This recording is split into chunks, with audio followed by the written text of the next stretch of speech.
I got ourselves some Hearts of Iron 4.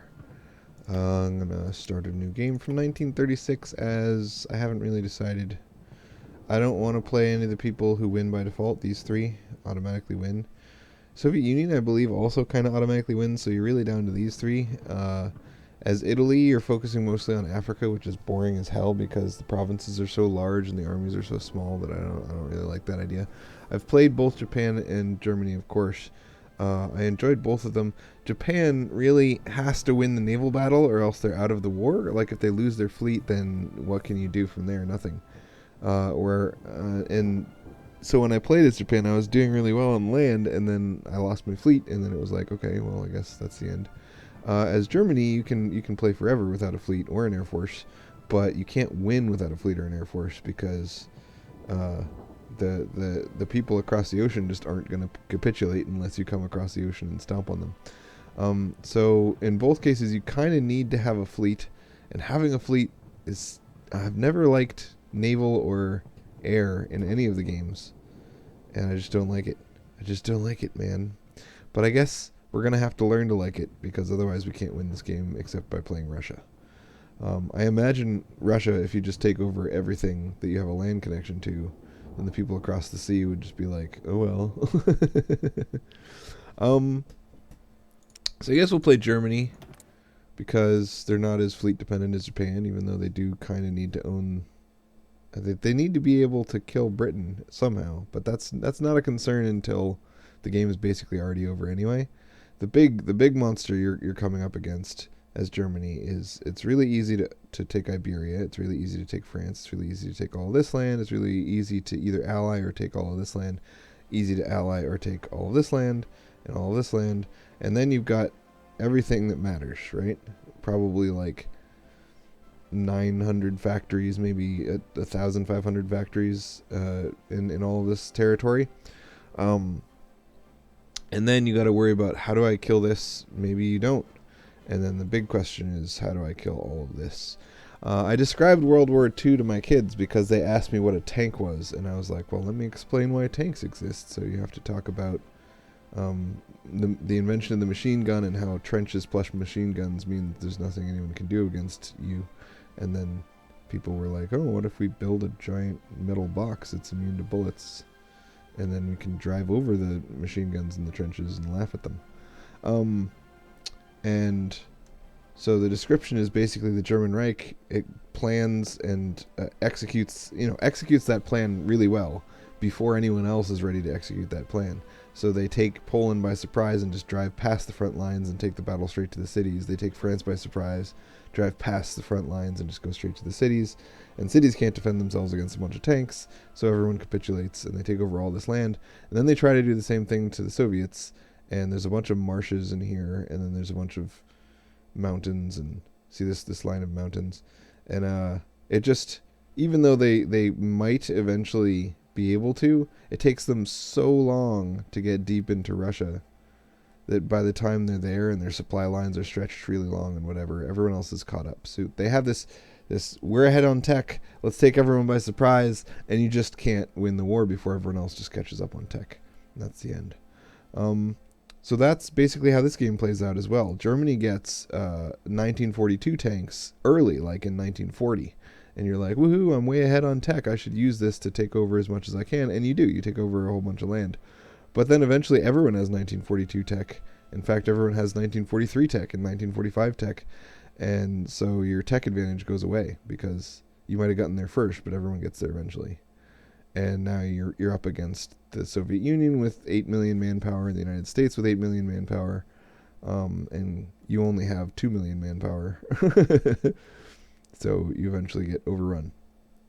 So that's the strategy that we're going to go for. We're going to lose. The first time I played the German Reich, I was like, what if instead of splitting Poland with Russia, I take Poland first? Just like as soon as I start the game in 1936, I just start fabricating claims on Poland like this, and then I get in there and take them. Won't I not have to deal with separatists if I do it that way? And I tested it and it worked, and I didn't have to deal with separatists. But The aggressive expansion you get for just straight up fabricating and taking Poland is so high that you can no longer make any allies. So once you take Poland, I was able to ally Hungary and Bulgaria and Spain and Italy. But nobody else wanted to be my friends. Well, Japan wanted to, but I was like, oh, you're going to attack the United States. I don't like that. It turns out in this game, the United States starts out with a hates Germany modifier. So they will attack you no matter what, which I feel like might not be very realistic, but definitely makes playing Germany more fun, because you can't just take over all of Europe and then be like, I win, because you have to eventually fight the United States, whether that makes sense or not. Naval doctrine is something that we should look at, I guess. We start out with a naval doctrine that is specialized in trade interdiction. It's specialized in submarines and killing people's convoys, which I think, I mean, okay. So over here, Britain can put like 100 factories here. And then they can put like another 100 factories in Africa. And over in the British Raj, they can make like 60 factories. And then over here, they can make 20 factories. And in Canada, they can make like 15 factories, right? So they have all these factories all spread out. If you theoretically cut off all of their convoys, then all the goods produced down here still teleport straight into their capital. So in the real war, if you had surrounded Great Britain and killed their navy and surrounded them with submarines, then they would be out of the war. But in this game, that's not really how it works. So I don't know that trade interdiction really makes sense. You can sink a lot of convoys, but that just means like you're reducing the size of their navy by sinking convoys, because all the production they were going to spend on new ships, now they have to spend on new convoys. But I've never, like, as Germany, I've had a trade deal with Portugal where my convoys have to go straight through the English Channel and get to Portugal and back, right? So Great Britain is sinking 7 convoys a day or something, which is like always sinking convoys. But as long as you're producing 20 convoys a day, you never run out of convoys. And if I can do that, then obviously Great Britain, who probably has like 3 times as many dockyards as me, can do that. So I don't think it's possible. I don't know. I haven't tested it enough. I'm just guessing randomly, and I'm totally willing to be wrong. But I don't think it's possible to kill enough convoys to stop people from importing the materials that they need. So I don't see the point in sinking convoys. I think Scornfist tells me, and he may be exaggerating, but he tells me as Italy, it's possible to kick Britain out of the Mediterranean by doing simultaneous naval landings against all of their bases in the Mediterranean. So Malta and Gibraltar and what's this? Crete? No, not Crete. I don't know. Some island. And Cyprus, it says it right there. And Alexandria, right? So as long as you get all of their ports in the Mediterranean, you can boot them out. And then you can put a whole crap ton of destroyers like right here, and Great Britain will sail all the way over to fight them, and then you put a ton of airplanes right here, and you can crush the Great British fleet, and then they never come back because they've been so hammered. And he phrased it like you can kill the British fleet with destroyers and airplanes, but I don't know if in that case the British fleet was actually gone, or if they just had taken such a severe beating that they refused to come back to the Mediterranean because they don't even have any dockyards there anyway. So I think I've also read on Reddit that it's possible to get them out of the English Channel just by putting a ton of airplanes in an airbase like right here, and making a ton of naval bombers and having them just bomb the English Channel constantly. And the AI is too stupid to say, oh no, there's a million naval bombers here, let me not put my fleet here at all. They'll just keep sailing their fleet back and forth through the English Channel like they always do, and let it get completely ripped up until it's completely gone. That said, I don't see a lot of, you'd think that if it was actually easy to take the mainland United Kingdom, you'd see a lot of screenshots of people having, German UK or whatever. And I haven't seen a lot of that. So stopping their fleet from hurting you is one thing, but eliminating their fleet and convoys to the extent that they're out of the war, I don't think I've seen anyone do it. Not that it hasn't been done, I'm sure it has, but it's not like common. It's not something I read about. I have read about, and I've been reading some stuff. Anyway, so my goal is to ally Plan Z people, right? Befriend Sweden, befriend Norway, befriend Denmark, befriend the Netherlands. The most important of these is the Netherlands because of trade. Let's show you rubber. Where do you get rubber? UK, Netherlands, France, Siam, British Raj. So Siam joins the Allies. All these guys are allies. Brazil, I'm sure that Brazil probably stays neutral, but they only have 15 rubber. And I'm going to need a lot more than 15 to make airplanes and stuff. And then nobody else has any rubber. So basically only the Allies have all of the rubber. And it is possible to tech up to make synthetic rubber, but I've never done it. I've focused on this synthetic line a bunch of times, but I don't. How do you make synthetic rubber? You know, this line only makes synthetic oil. So how do I make synthetic rubber? I don't see the tech for it. I could probably just Google it and figure it out. But also synthetics take a factory slot that you could otherwise use to win the factory war, and I think winning the factory war is like the main way you win the game anyway. So I'm gonna befriend the Netherlands, and then I'll have all the rubber I could ever want. Right? I'm sure that they'll get a lot of their shipping sunk by other people, but they control a lot of the world's rubber, and they're a great ally to have.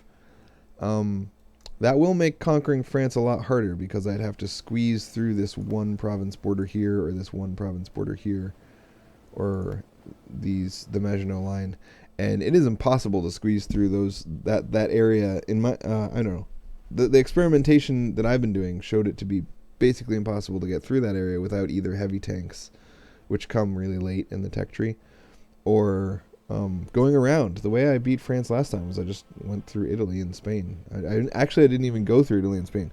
I held this line with only 14 regiments, and I just told my regiments to just hold tight while I went off and focused on Czechoslovakia and Yugoslavia and Romania and Bulgaria and Poland, and then Italy and Spain just killed France, and I didn't even help. They were just like, "Oh, I'm gonna go kill France now, bye," and they did. The problem with that is then eventually Italy ends up owning France. So I was thinking this game, instead of allying Spain, Italy, and Romania, in Hungary, I was just not going to ally anyone except for these guys, the northern guys, because I don't really want to go up north anyway. Up north is silly. So I'll ally these dudes, and then I'll kill all of these dudes and all of those dudes and see how that goes. Tanks versus not tanks, right? Let's take a look. Take a look. Okay. Motorized infantry versus regular infantry is the question. So let's replace one of these guys. Oh, let's replace 3 of these guys. We're not going to save this, but we're just doing it for the stats. With 3 infantry battalions, like normal infantry. So in my mind, motorized infantry is just normal infantry with a couple of trucks, and the trucks are not used during the fight. They're only used to get you in between fights. So the only difference between motorized and infantry should be that they take more supply, more weight, more supply. Yeah, they take more transport ships to move because you got to bring the trucks too. They take more supply because they got to have fuel and engines and stuff. And there's no other difference in their stats. Max speed, obviously. So infantry run at 4. These dudes run at 12, and then they take more supply. But other than that, they fight exactly the same, so there's no difference in their combat stats. Excuse me. Then there's such a thing as mechanized, which is putting people in fight-capable, what are those called? Bradleys? You know, so they're troop transports with guns on them. So everyone can stay inside of the troop transports unless anti-tank weapons or rocketry comes out. And those have a much higher defense thing, because even if you get out of the Bradley, you can park it in front of you and then set up behind it, and it's a much better defensive position than not doing that, especially against people who only have machine guns and don't have any way to clear out a Bradley. So that's this, and it's not available till 1941. My previous game actually ended in 1941. So one strategy that Scornfist said that he was using to get achievements is whenever there's a small nation with an achievement, he just would tech mechanize right away. And it'll take you until, like if I tech mechanize, it would finish in 1,399 days. But part of that's because I'm on veteran difficulty. But it will finish in like 1939 before the war even starts, like 2 years early. And then you can accomplish all your goals just by running mechanized infantry around everywhere and conquering stuff. It's funny that I can get night vision right now. Interesting. It wouldn't be done for 2,122 days. Anyway, so infantry, motorized, and mechanized all basically are the same goodness to manpower to supply ratio, right? So very heavy on the manpower, very light on the supplies, very light on the goodness. Very good at defense, very good at holding positions, not very good at attacking, not very good at, I don't know. I guess that's the end. Armor, in contrast, let's go back to that same division designer, and we will edit the infantry division and add a piece of armor. Let's add a heavy tank. Okay, so you can see armor has higher average hit points per width or whatever. That's what this is. It's not like the total hit points of your whole division, because if you add another infantry, I think hit points would be 252. Oh, no, armor has less hit points. So really what we should be doing is replacing these 3 guys with 3 tanks. So we can compare a tank to an infantryman. Alright, so same combat width, less supplies. No, much more supplies consumed per day. Much heavier on transport ships. They're worse at suppressing local resistance, obviously, because it's not very easy to drive a tank from house to house asking people if they're doing naughty things. They have less organization, which means that armor units are more likely to retreat quickly than upon taking heavy losses than tank equipment. So that kind of makes sense, because if you're driving around in a super expensive, super important thing and you lose 20% of them really quickly, you're going to be like, well, let's save all of this money by driving away. Whereas with infantry, you lose 20% of your men, and you're like, we're in a war. Well, people are going to die. We're going to hold this position. It's important. Heavy armor has I think like 8 max speed, double infantry, pretty fast. Light infantry is 12, and medium, maybe medium is 8, and heavy is 6. Either way, all types of tanks are faster than infantry. Hit points, they have less hit points, but most importantly, they have a much higher degree of hardness. So every unit has a piercing modifier. So in this case, my piercing modifier is 21, so I can do damage to any unit that has less than 21% hardness. So in this case, this division couldn't even hurt this division. Kind of weird.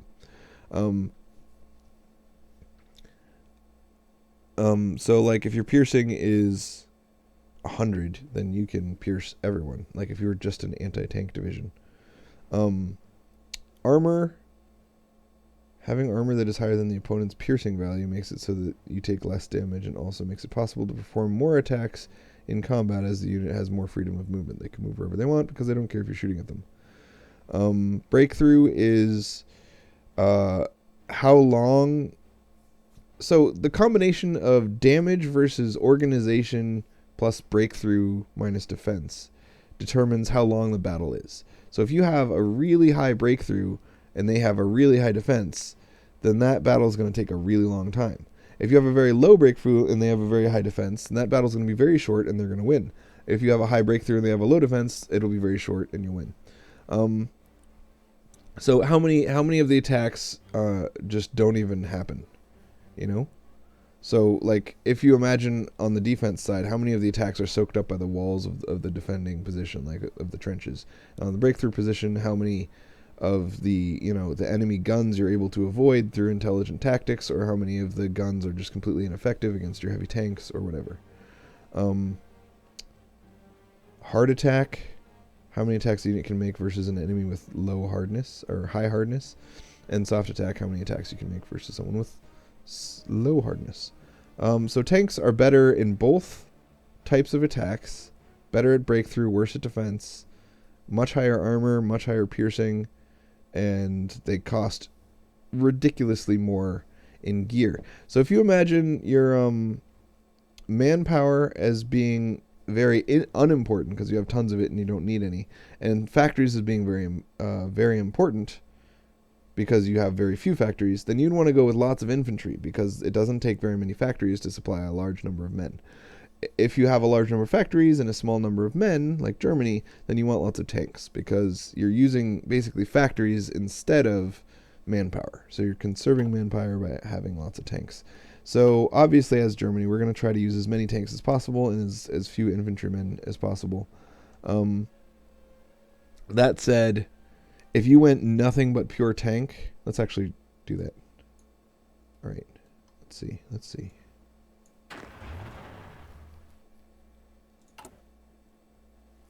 Is there a current need for stuff? So currently there's no need for anything. Everything's green or above, right? So if we created, let's see, edit. These guys have 2 infantry divisions. So that's nonsense. If we get rid of those 2 infantry divisions and add some more light tanks, now they have 12 combat width, and they only require 4,100 manpower, but they require how many tanks? 350 light tanks and only 50 infantry equipment and 40 support equipment, 24 artillery. Actually, if we get rid of these, whoop, there we go. So to have 12 width of light tanks with no support would just take 350 light tanks and nothing else. 3,000 manpower, 360 light tanks. How long would it take us with one factory to produce that much, right? So if we currently we have 2 factories, and they're producing one. Each factory is producing 1.225 per week. Just how many per day? Not very many, obviously. 1.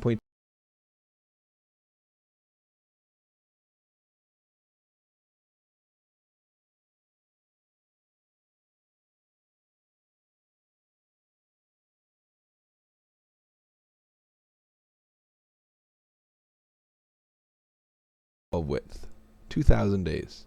That's ridiculous. So obviously you're going to need a lot of factories. How many factories in order to make a day? That'd be a good metric.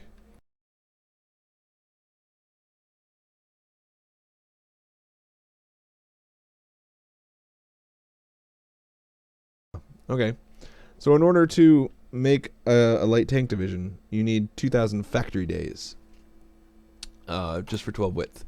And then if we had a 12 width infantry division with no support, obviously we're not gonna, but if we did, no support, 12 width, let's get rid of enough to make this 12 width.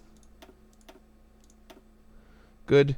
This is gonna take 600 infantry equipment. So how quickly can one factory make 600 infantry equipment? They make 3.15 per day. So 600 would take them 20 days. So tanks are 100 times more IC than infantry. 100 times. That's not just like they're double or triple, and they're like twice as strong, and they take 100 times as many factories. That's a pretty crazy ratio. So you do obviously want and need tanks, but you can't. You can't go pure tank just because it would take you so long to even be able to afford like 10 tank divisions. All right. I didn't know that before I just did that math. It's not like I was doing the math to show you. I was doing the math because that's interesting. It takes 100 times as long. Okay. So our plan is we have to use infantry, but we want to use a combination of mostly infantry to hold a static line, some mobile infantry to fill in gaps as our tanks move really quickly, and then pure tanks to bust through some lines. Obviously, I don't think anyone ever makes pure tank divisions, but tanks plus mobile infantry does a good job. Because if you use pure tank divisions, then your hardness is very high. which is great against people with no hardness attack, but it's terrible against anti-tank units, because if you have an anti-tank unit with a bunch of infantry and you're just sitting in a trench and somebody attacks you with a tank, you're just like instantly mow them all down. You want to have enough infantry to overrun anti-tank units like that. So that's our plan, man. Lots and lots of tanks, but not pure tanks. And then a bunch of infantry by themselves, and then a bunch of mobile infantry, and that's all. So, national focus, let's talk about this. It's important to note that I don't read all of this, because I've never played a game where I hadn't finished every single one of these national focuses that you can get by 1940. And then the war lasts until 1950. So, you're going to get through all of the national focus trees in the first 14 years, and there's going to be 10 more years of fighting. So, if you're going to get everything anyway, why bother reading? Who cares what it does? You're going to get it, so just get it. That said, there are a few choices to make, like U-boats versus having allies over in Weirdland, and befriending Poland versus killing Poland. All of this stuff in the middle for Germany, the Rhineland, this allows you to take land with no aggressive expansion. And that's very helpful. It also helps you to either attack the USSR without a bunch of aggressive expansion, or either ally with the USSR, or get a non-aggression pact. I'm probably going to go for the non-aggression pact with the USSR. Yeah. And I'll probably befriend Japan because they can help me kill British Raj. I was thinking last night it would be super fun to like dedicate all of your factories to producing heavy tanks, nothing but heavy tanks, and then give all of your heavy tanks to Japan before the war starts, because the Allies won't sink the ships, so you can just send all your heavy tanks over to Japan, and then Japan would win the war with China in like 2 seconds, assuming the AI. See, that's the big risk though. If the AI isn't smart enough to take those heavy tanks you gave them and create a heavy tank division and use those heavy tanks, then you're just kind of dumping heavy tanks down the toilet, because if Japan never uses them, then who cares if you sent them or not. But theoretically, if the AI works the way I think it should, you should be able to feed tons of heavy tanks to Japan, let them kill China, and then when the war starts, they'd be right on the border with British Raj, and they'd be able to run in there and stop Britain from having so many darn rubber. Anyway. With most nations, I just go straight for the extra research slots. So just figure out which research I need to get in order to have more research slots, because being ahead on research, I mean, you're going to get this eventually anyway. It makes more sense to get it first, because every year you don't have it is a year that you could have been researching something. So last time I played Germany, I went down this path over here, and then into rocketry, and then an extra research slot. Made the most sense, I think. The problem is, this time, I want to finish befriend Netherlands before I start fighting anyone, and I think the fight starts around 1939, whether you want it to or not. So I need to rush down this tech tree, just to make friends, and then I'll go over and get my extra research slot. And these, I didn't use any of these last time, because they all require that you have 550,000 manpower of troops on the field, or 750,000 manpower worth of troops on the field, just to be threatening enough so that people will capitulate to your demands. And I was going for very tank-heavy composition. In the entire game, I never got that many troops. Like, the game ended, and I had 20 divisions of mostly mobile infantry and tanks, and I only had like 120 manpower worth of 1,000 manpower worth of stuff out there. So what I'll probably do is create a crap ton of infantry divisions just for those diplomatic techs, and then as soon as I'm done with the last one, I'll delete all the infantry to free up manpower. Because in this game, deleting a division does nothing. There's no downside. You can delete a division. The only downside is that you lose that division's experience, but who cares? I am on veteran difficulty, so I'm teching 10% slower, but I don't feel like 10% slower is that big of a deal. Anyway, so let's start with naval rearmament. Then we'll set our research path. Now remember, we're not going to start the war for a long time, so usually I would want to get started on these tank divisions as soon as possible, so because then we'll be up to max efficiency, producing as many tanks as possible before the war starts, so we can actually be using them on the field. But because we're going to be at peace for such a long time, I'm going to go down the construction path. Lots of construction. In the last game, I got all of my oil from the USSR, and then the USSR attacked me and I had no oil. So it's kind of scary. Let's see if there's anyone I can trade with who does have oil that isn't across the ocean. I don't think so. But we're going to make absolutely sure that we can't get oil without producing it ourselves. So, no. Yes, we can get 35 oil from Romania. I'm going to need probably 80 oil.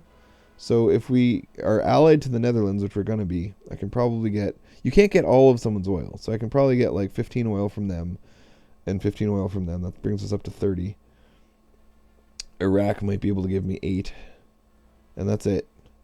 So we're going to have to either kill Iran and Romania, which would get us a total of 70, or produce some synthetically. So let's just kill Iran and Romania. Iran's not that far away, right? We can get there. As long as we either ally or kill Turkey. I know that you can both ally and kill Turkey because they're neutral. They'll go either way. They don't care. But in order to ally them, we're probably going to want to flip them fascist, which takes a bunch of political power. And like I said, you're going to max out on your... Like, so far, I've been doing no coups, no improved relations, no anything. Not spending political power on anything but the tax. And doing that, you'll max out on your tax, especially with Hitler giving you plus 50% political power. You can max out on your tax really quick. Really quickly, like in 1940 or something. So assuming that we spend half of our political power allying Iran and Turkey or something, and Romania, because they have all the oil, we should be able to do that and still max out our political research before the game ends. But I don't know if we're going to do that or not. So in the beginning, we're going to get all our oil from the USSR, and then later on we'll get it from Romania and Iraq, or Iran. Where's Iran?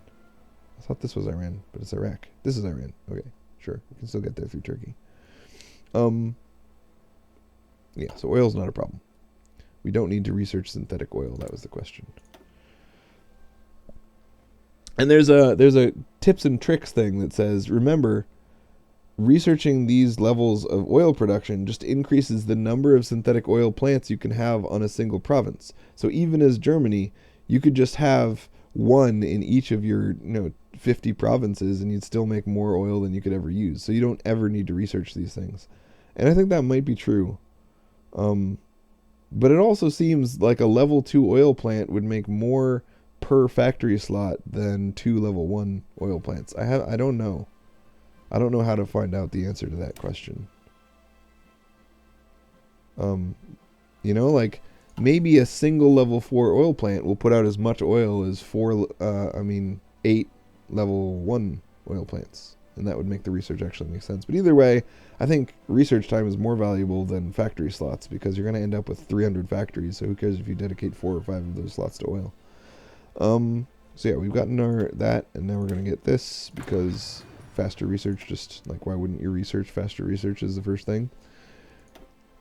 And then doctrines are really important because there's no ahead of time penalty for doctrines. Like if I researched all the precursors, I could get this modern blitzkrieg, the final doctrine, right now. So because there's no ahead of time penalty, it just makes sense to always be researching them so that you're always as far ahead on doctrine as you can be. And that'll be that. So next we're going to figure out what we want our civilian factories to be doing. And of course I want them to be making more of themselves. I think I'm going to go up to 100 civilian factories, then go up to 100 military factories, then go up to 200 civilian factories, then go up to 200 military factories. That's the path I've been taking. It seems to have worked out pretty well. So let's do this. They do get bombed and they do get sabotaged by resistance fighters and stuff. But I don't care. What can you do?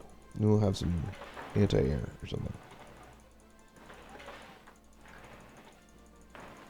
There should just be a build all.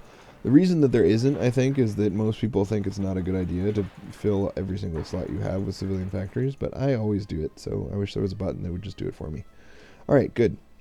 So let's move to the top. Anyone who has only one, or, he only has one slot to fill. because then that'll make this list shorter and it'll make it easier to deal with. So the guys with 6 we want on the bottom. This guy has 7. We'll put him on the bottom. 6, 6, 5. All right, so it's somewhat in order of the fewest to the most, so that we'll finish off some provinces and get the list to be shorter. It doesn't matter, but it just makes the list easier to look at. We have some free military factories. We got 20 free military factories. That's a lot, actually. Obviously, I'm a big fan of tanks. Light tanks are super fast, which makes them really great for weak enemies. So, like, none of the mainland. Nobody on the mainland is very susceptible to light tanks. But Africa has this hotness penalty that makes light tanks take 10% losses every day that they're in Africa. But I'm okay with that. You know, like, I don't care if it's expensive to send tanks down there. It's nice to have somebody who goes 12 miles per hour instead of 4 and just takes over all of Africa as quickly as possible. In my past game, I used pretty much exclusively light tanks. Every division was 6 units, or, you know, like 80% motorized infantry and 20% light tanks with a little bit of artillery smattered in there or something. Very light tank heavy. This time I'm thinking about doing heavy tanks instead of light tanks. What's the difference between a heavy tank and a light tank? I haven't really actually looked. So let's edit this division. We'll delete one of the light tanks and make it a heavy tank. Actually, I have to delete. No, okay, we'll go over here. Heavy tank. Way slower. They're only 5 miles per hour instead of 12. No one cares about supply and weight. They obviously take 40 heavy tank instead of 40 light tank. Do these only take 40 light tanks? Yeah, they take 60. So it only uses 40 light tanks instead of 60. That's kind of crazy. That's confusing. So like over in production, you're like, how many light tanks am I making per month? But then you have to divide it by a number because it takes fewer of them to fill out a brigade. They're the same width. They have much higher piercing, much higher armor.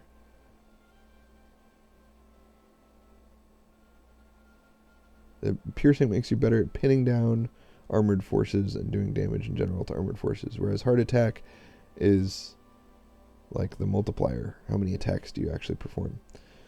Their armor is higher, their defense is higher. So we said before that light tanks have a terrible defense stat. I wonder how it compares to an infantry unit, though. Alright, so this guy's defense stat is 22, and this guy's defense stat is 6. So it might be higher than the light tank's 5, but it's still ridiculously low. So all tanks are really bad at defense. Much higher heart attack, much lower soft attack. So heavy tanks might actually be a bad choice because we're mostly fighting soft troops, especially in the early game. So heavy tanks seem to be like anti-tank tanks. They're better at resisting tank fire and they're better at doing damage to enemy tanks.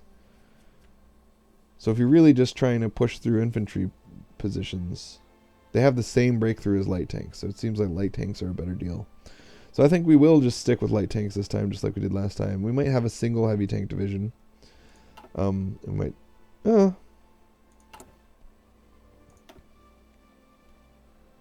Let's look at how quickly we're going to get our next heavy tank. We won't get our next heavy tank till 1941. So it does kind of make sense to build some heavy tanks now and then replace them later, because it's going to be so long until we can replace them anyway.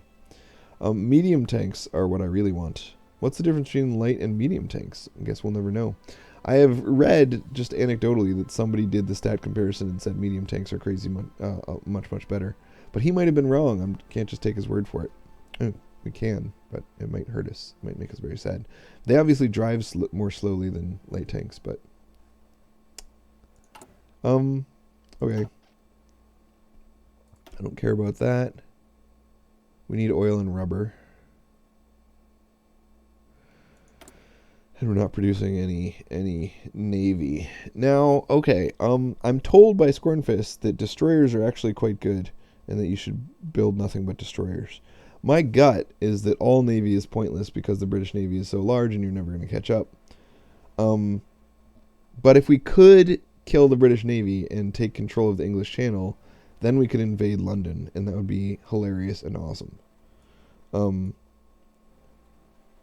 So it's a question of, do I want to spam submarines or spam destroyers, or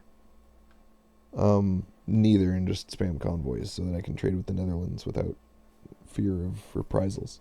And in every game so far, I've just spammed convoys because I was like, I don't want to worry about it. But in my Japanese game, that hurt me a lot because I lost my entire navy. I actually didn't see it happen. I was just playing, and then all of a sudden I had no navy, and I was like, why don't I have a navy? So who knows what happened there, but presumably Britain sailed all the way across the world with a giant navy and killed my navy. I don't really like submarines. It's important to have at least one submarine because you can't do a naval landing unless you have a vision of the area you're doing a naval landing on. So if you send just one submarine and you tell them to patrol the area where you're going to do the landing, then now you can do a landing. And that's really important for taking over these islands over here and these islands over here or whatever, because Britain doesn't have a crazy naval presence over here. I mean, they have some, but you have to pick like 3 naval zones to patrol. And I think that they tend to patrol the Mediterranean and then patrol this area, but they don't really patrol the Baltic Sea. They don't really patrol deep in the Mediterranean. They don't really patrol the Black Sea. So a couple subs is important, but you don't need a ton of them. And what I did last game was I had maxed out submarine production, and then I was spamming submarines and having them patrol the English Channel. Now, until radar is invented, I thought that would make sense because they can't see them, right? So every time you sail some convoys through here, I should kill some. I killed in like 5 years of patrolling the English Channel with submarines, I killed 0 convoys, 0 ships, and I lost like 50 subs. So apparently subs are really bad in areas where there are lots of destroyers. Destroyers are sub-hunting variety of ship.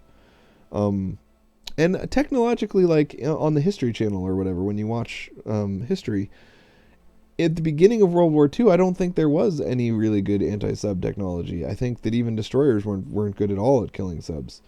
Subs do have to come to the surface in order to kill a ship, but there were plenty of subs in the early parts of the war before they put depth charges and landmines, sea mines or whatever, on the destroyers. The destroyers were crap at killing subs, and that's why they refit the destroyers to fight subs, is because subs were so effective. So I expected subs to be really effective at just, if you encounter a fleet of like 150 strength with your 2 strength of subs, you should be able to sink one and maybe lose 1 sub, but you were not ever able to sink any ships, making me wonder what the point of subs is. I mean, maybe someone else who's played around more with subs can tell me. It's possible that like 20 subs versus a small navy would be able to sink it or something, but I don't feel like subs were effective in the one time I tried them, not very hard. So I'm gonna bail on subs and go for destroyers, I think. I don't know. I haven't decided yet. Yeah, why not? We'll just make destroyers. So it looks like heavy cruisers build pretty quickly. What's the difference between a destroyer and a heavy cruiser? I think that destroyers are anti-air and anti-sub, and heavy cruisers are anti-ship. Anti-destroyer, really. And battleships are really anti-ship. The largest capital ship with the biggest guns and the strongest armor that money can buy, such an expensive investment deserves proper support of smaller screening ships. A battle cruiser, a large capital ship, often with offensive capabilities close to those of a battleship, but with a weaker armor. Traded for fast. So battle cruisers are fast battleships. So they're good at killing other ships and they're pretty fast. A heavy cruiser, large armored cruiser that's pretty flexible, a good choice for nations who can't afford to build big capital ships. So these are like the cheap man's version of large capital ships. Heavy cruiser. This is just the same thing. A light cruiser, a light screening vessel. Its primary duty is to get shot, but it can also unleash powerful torpedoes that can hurt bigger ships. If you make a ton of these, they're like corvettes in Stellaris. You make them to die, but they can also do a tiny bit of damage. Destroyers. The lightest screening vessel, its job is to defend larger ships and to find and destroy submarines. So yeah, these are anti-sub things that are also reasonable in anti-air, I think. Their anti-air is 5, whereas these guys have an anti-air score of 8. and destroyers cost 1/4 as much. So you can have 20 anti-air instead of 8. So these guys are much better in anti-air. So I feel like anti-air and anti-sub are really important, because in the beginning of the game, everyone starts with a bunch of air and a bunch of subs. So I agree with Scornfist that we should just spam destroyers. As far as killing tons of destroyers, I think we should have like a couple battleships and a ton of destroyers. I don't see the point of anything in intermediary. Like these guys are trying to do the job of a battleship, but they're faster, but they have less armor, and it's like, why do I want to be fast? I don't get it. My fleet moves in a pack, so everyone is as fast as the slowest guy. So if we have 3 battleships, then what's the point in having non-battleships? I guess the way that naval combat works is you have a bunch of guys on the right and a bunch of guys on the left, and they all move towards each other at their speed. So the screening ships all arrive first, and then the cruisers arrive, and then the battleships arrive. So by the time the battleships arrive, you've already lost a bunch of stuff on both sides. So it's possible that having faster cruisers will get into the fight faster to help prevent the loss of so many destroyers. Because if you only had battleships, then maybe you'd lose all your destroyers before the battleships even entered combat. And then as soon as you entered combat, the whole other side would retreat. And then they just engage again and be like, haha, you never get to fight with your battle cruisers. So it does kind of make sense to have some tougher ships that are pretty fast. Maybe we'll mix all 3 like I think you're supposed to. I've never paid attention to Navy before, so that's why it's taking me so long to decide what I want to do with my Navy. Obviously we're going to drop this down to 1, and then we're going to just finish the one we're working on. We're mostly done with it anyway. And then we're going to drop this to infinity, because we want tons of these. And we're going to make 1 heavy cruiser. Well, we'll make an infinite number of heavy cruisers, but we'll make them a lot more slowly than we make these dudes. I guess I'm in no rush to finish that sub. He's not going to do anything for 5 years anyway. Okay. So then we want to add a new battleship. So this guy's going to take 21 years to create a battleship. If we want a battleship within the next 5 years, which we do, and we can get one in 4 years doing this. So that seems fine. I want to make 4 times as many of these as these, right? That's not going to actually make me 4 times as many. Obviously, because some of them are not being used, but I mean, even if I had 4 times as many dockyards, these guys take a different number of dockyard years to make than these guys. So it's possible that if you put 1 factory on each, you'd still get twice as many destroyers, because destroyers are just half the cost, but I don't really know. Production cost 1,400, production cost 5,600. So yeah, if we have 1 factory doing each, we'll end up with 5 times as many destroyers as heavy cruisers, maybe 4 times or 3 times or something. Some number more. We'll end up with more. So that seems fine. Yeah, we'll do it that way. I wish I could free up that dockyard, but who cares? Right. We need lots of oil for our ships, and we need some of whatever this is, chromium. Do we need to have strategic allies to get chromium? I have never paid attention to chromium. So we can get chromium from Turkey and Greece. We're going to kill Greece, so we can get our own chromium. We're not worried about it. Tungsten. Sweden has tungsten, so we're not worried about that. Aluminum. Hungary has aluminum, so we're not worried about that. So our only real concerns are oil and rubber. Rubber, we got the Netherlands. Oil, we've got... What is it that I know Portugal had something that I wanted.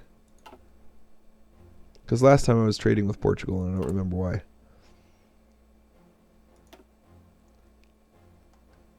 I guess there's a resource map. Resource map mode. Alright, so Portugal has lots of tungsten. But Spain has a little bit of tungsten. Somebody up here must have tungsten. Is it Greece? Let's just click on tungsten and find out. Oh, Sweden. So Sweden has lots of tungsten. We can trade with Sweden.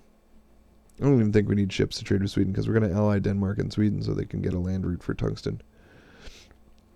Oh, but they only have 35. So Sweden's going to run out, and then who are we going to trade with? And last time we chose Portugal. This time Greece has 10. 10's not enough. So yeah, it looks like we're going to end up trading with Portugal again. So we got to make sure to ally Portugal. And Portugal is not somebody that you can ally easily because they're unaligned and they want to stay neutral. I think we can just trade with them without allying them. Maybe we don't need to ally Portugal. But I wonder if we can make a fascist Portugal. I wonder if their army is even worth bothering with. Like, it's going to cost a bunch of political power. I think it'll cost the same amount of political power to get Portugal, who has an army size of 10, as it would to get Turkey, who has an army size of 30. And Turkey is more strategically valuable because they get us to Iran over here. Okay. So, as far as planes go, in my experience, all planes are useless. See, the problem is that I like to play on 5x speed, and I like to push really fast. And anyone you can't push without planes, you can't push with planes. And anyone you can push without planes, you won't push them any faster with planes. So planes are all pointless. The only point in planes is to make naval bombers, I think. So let's cancel all of our plane production. And we probably will need enough fighters so that we can have air superiority where our naval bombers are trying to bomb stuff. But mostly we just want naval bombers for sinking ships. So I guess we should have some fighters. It's a shame that I canceled them because now they started over, but I don't care. And fighters come out pretty quick, 3 per year without any efficiency. And once this is up to 100% efficiency, they're going to come out like 10 per year or something. All right. So we'll make naval bombers and fighters, but not very many.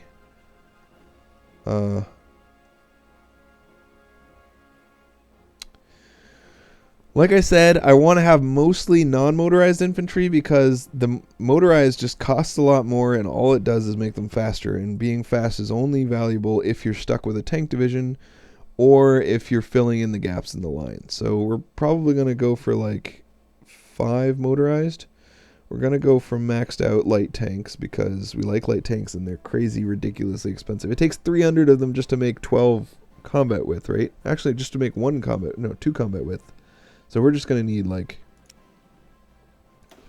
3 things of light tanks. Lots and lots of light tanks. We do want to make 1 single heavy tank division, which means 400 heavy tanks. I wish you could say just make me 400 and then stop, but you can't. We want artillery and support equipment, and we don't really want infantry equipment because it produces so fast. You make 6 a day just with 2 factories. Like, you don't need a lot of it. Which is funny because most nations have a maxed out infantry equipment thing and still run out because infantry equipment is very valuable to most nations. But we're going to be so armor heavy that it's not going to really make a difference.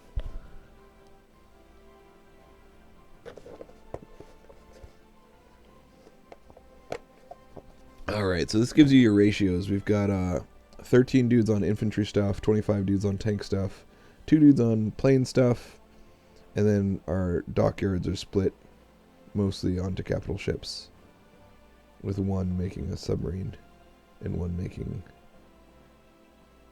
whatever this is. Other ships? I guess destroyers are other ships? Yeah, destroyers are other. That's funny. I think we'll make 1 of these, obviously, because we're not going to be able to see the second one before the war is over, so why bother? Alright, now we need to trade for the stuff we want, and the question is, do we start trading right now, or do we wait until we've made several civilian factories before we bother trading? So let's sort factories by what we actually want first. Well, we don't care about ships very much. We don't care about planes very much. We do care a lot about these tanks. Especially the heavy tanks. I think light tanks are more important than the crap we don't care about, but they're the least important of the things we do care about. Alright, so we don't need this last bit of oil or chromium. But we do need all of this stuff. So we need some oil, 2 oil, 5 rubber, 15 oil, so 17 oil. Oh, plus 10. All right, let's drop these down to 1 just to make sure that our heavy tanks actually get built. And drop these down too. We're gonna start by making a bunch of heavy tanks, then. You know what? We don't need them quickly. We just need them. Silly choices. All right, lots of light tanks. There we go. Anyway. So, for oil, we're going to start with the USSR because that's the safest trade partner. Although, whoever you trade with gains civilian factories, so maybe we want to trade with the Netherlands as much as we can.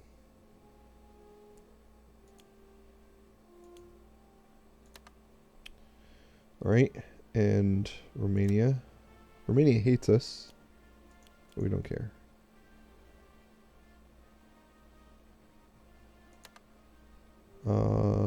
Is there like some Sweden or someone that we're actually going to befriend that we can improve relations with by trading?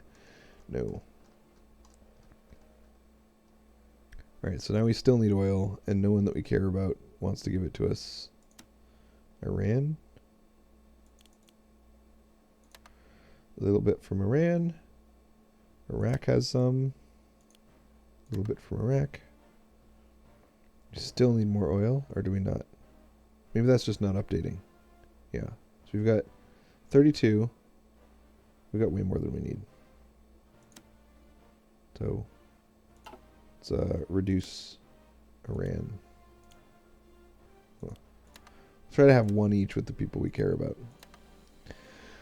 Alright, so we actually need, what's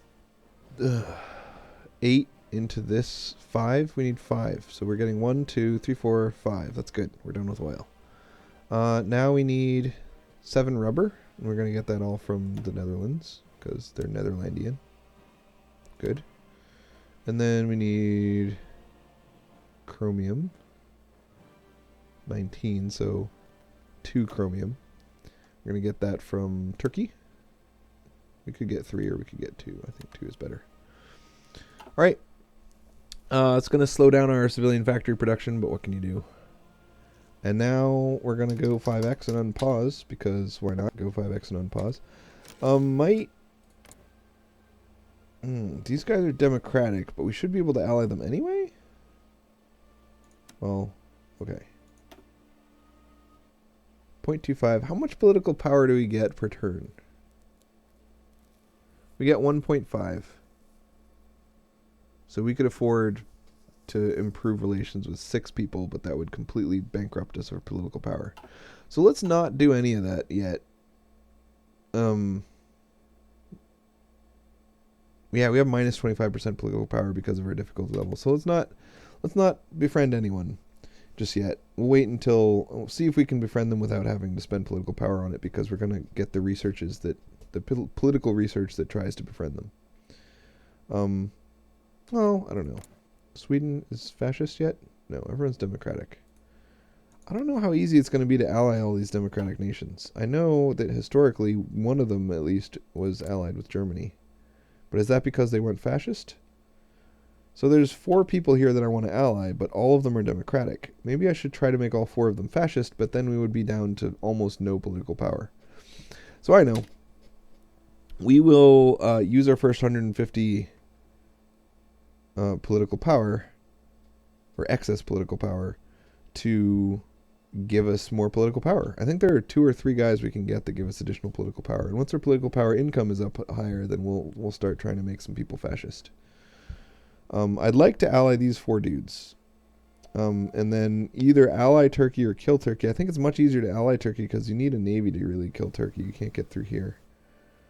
And I am making a navy, but I don't know if the navy that I make will actually be worth its salt. How much salt does the navy cost? So we have a little bit of a shortage of chromium. Maybe we should adjust our factories so that we're not wasting stuff by not having chromium. It looks like the battleship is the guy who wants the chromium. No. I thought heavy tanks might want chromium. Yeah, heavy tanks want chromium. So let's reduce the chromium we need by reducing heavy tanks by 1 factory. So now we don't need any chromium. Good. We got 5 need for oil. Light tanks don't need chromium, so let's get more light tanks. Now we're short on oil by 6, and it's only affecting the production of our planes and our battleship. I don't like affecting our battleship, so let's move this. No, wait. Move this up. Does he still not have enough oil? We'll steal oil from your sub. The sub really doesn't... We don't care about this sub. Let's actually make him last, because we really, really don't care about him. Alright, looks like we can make him in 2 years this way. If we could just get a little bit more oil, we might even make him faster. So, there we go.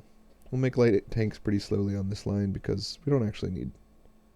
I mean, we need a ton of light tanks, but compared to the number of factories we already have working on light tanks, it's more important to get this done. Alright, so this guy will be done in 2 years, so we could actually make 2 of them. Yeah, we'll make 2 of those. Looks good. Unfulfilled import request, oil from the Netherlands. They can't quite get us that much.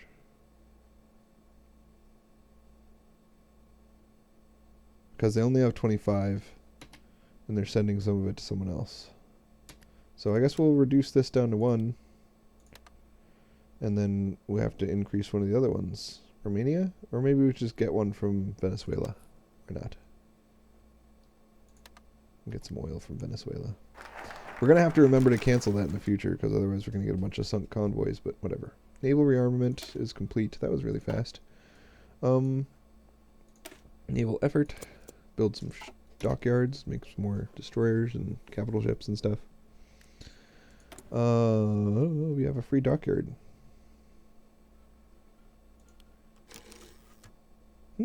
Make even more capital ships, but they take chromium, so maybe I shouldn't be doing this. Let's not waste our chromium. These guys only use oil and steel, so we'll do that instead. Lots of destroyers.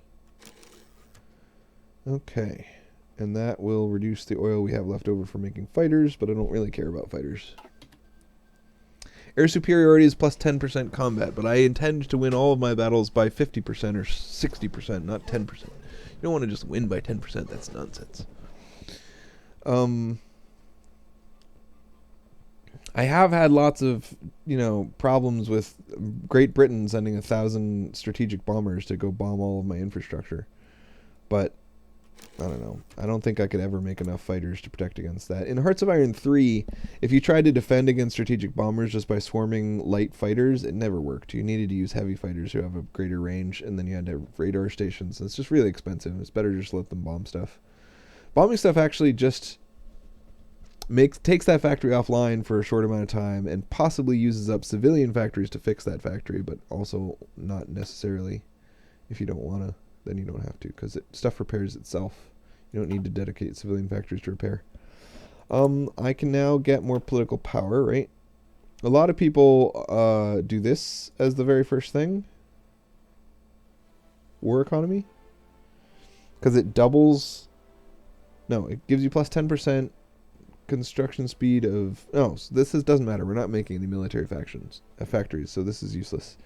But it reduces consumer goods from 20% to 15%, so 5% less. 5% more factory output.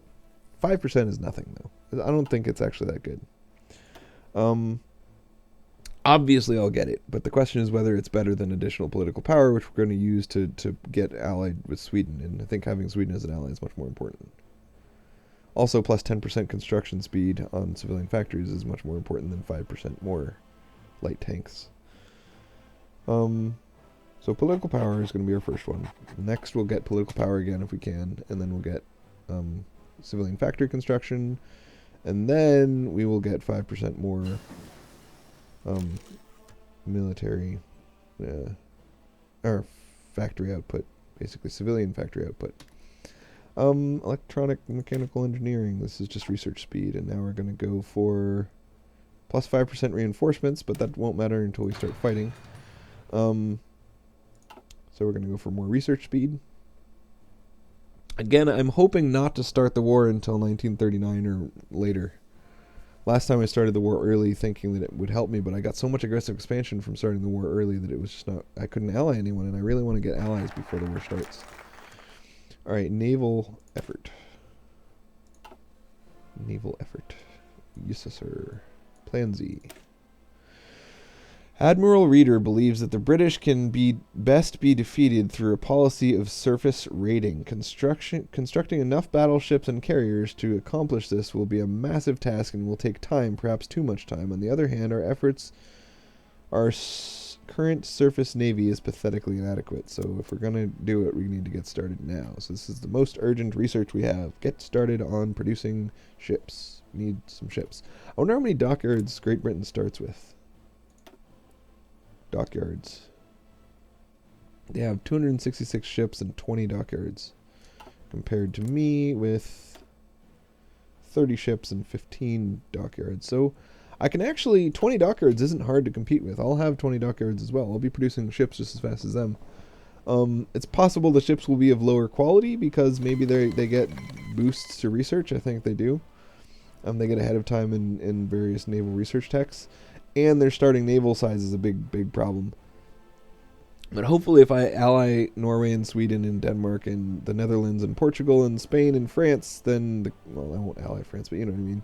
Then the combined naval strength we can bring to bear, along with tons of naval bombers, will be able to take care of the English Channel.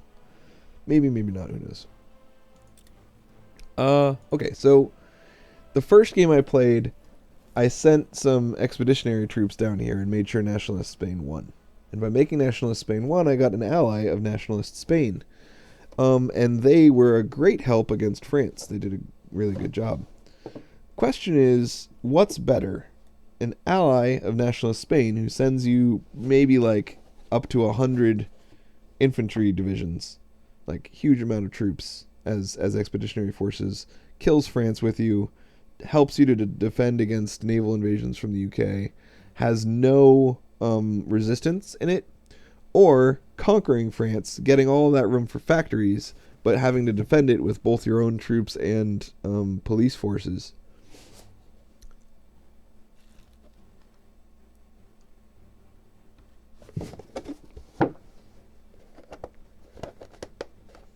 I think an ally is much better than conquering stuff. In other games, in other Paradox games, including Hearts of Iron 3, it was always better to conquer than to ally because your AI allies were stupid. They wouldn't do much. They'd only defend their own territory and stuff. But in this game, they give you expeditionary forces, which is insanely valuable. You can get... in most of my games, I've had more expeditionary allies than I have of my own troops. Like I'm primarily fighting with Spanish, Italian, and Hungarian troops, not German troops. So I do think it's important to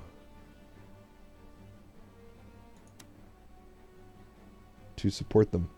So what I did last time,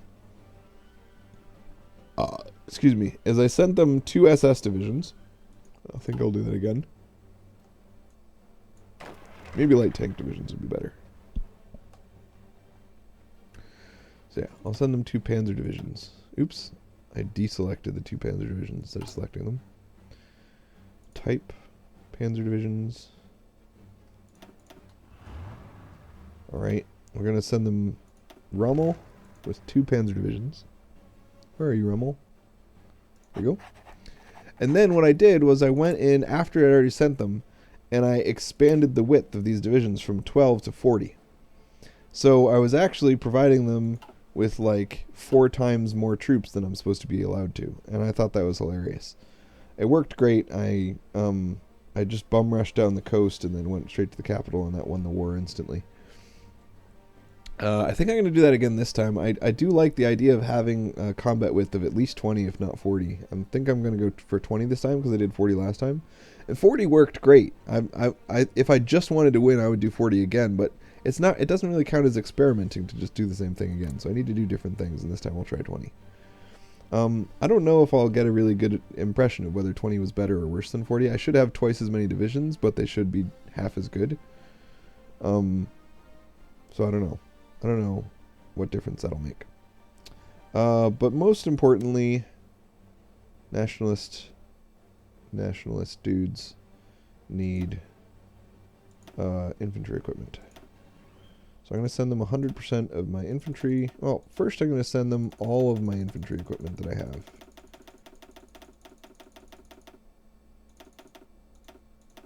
What's this? So they don't have enough convoys to get more than this. So first I'm just going to send them a bunch of infantry equipment that I already produced. Did I already send them the volunteers? Okay.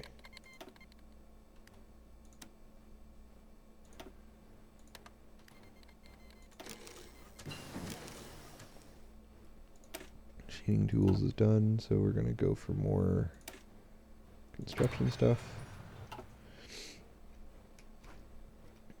Alright.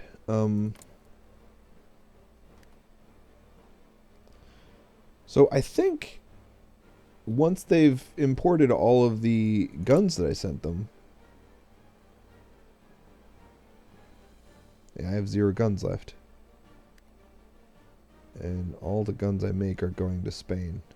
So I think I need to make more guns. So yeah, once I've filled that order, it should expire, and hopefully it'll tell me that it expired and I can create a new order to send them something different.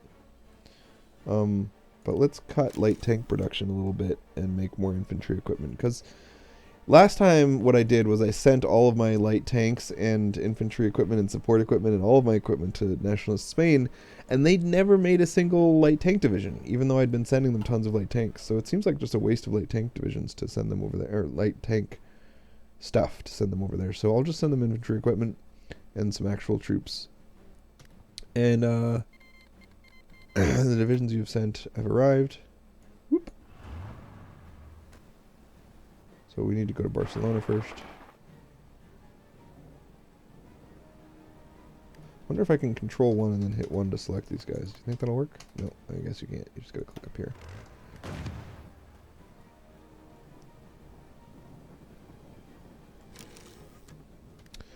Alright, also, back home, we need to get some army equipment so that we can increase the size of our divisions.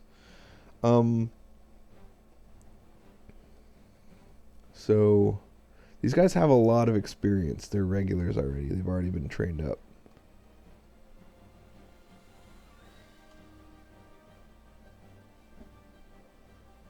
Interesting. What I did last time was I clicked this button here, change division template at the top left next to the trash icon. And then I told everyone to become an SS division. Right? And of course they don't instantly become SS divisions because they need a bunch of motorized and a bunch of support equipment and whatever to become SS divisions. But what that did was it lowered their current XP and made it so that long term eventually they would become SS divisions. And then I trained them back up, and that got me the army XP I needed to make my divisions wider. And making your divisions wider helps you win the Spanish Civil War. Winning the Spanish Civil War is very important. Like I said, it's about 100 divisions important. It's like more army size than I even start with important over the course of the entire war. But you can live without it. It's not the end of the world if you don't get it. And I don't know how hard I'm going to try for it. So ideological drift defense seems stupid. Power, let's get more political power. Again, we're going to get as much political power per month as we can so that we can ally our buddies. And we won't start allying them until we've gotten all of the political power income boosts that we can get. All right, let's see if we can win without making our division super wide. Because, okay, let's create a single province front and a single province target, and go from there. Let's keep it on 4x speed.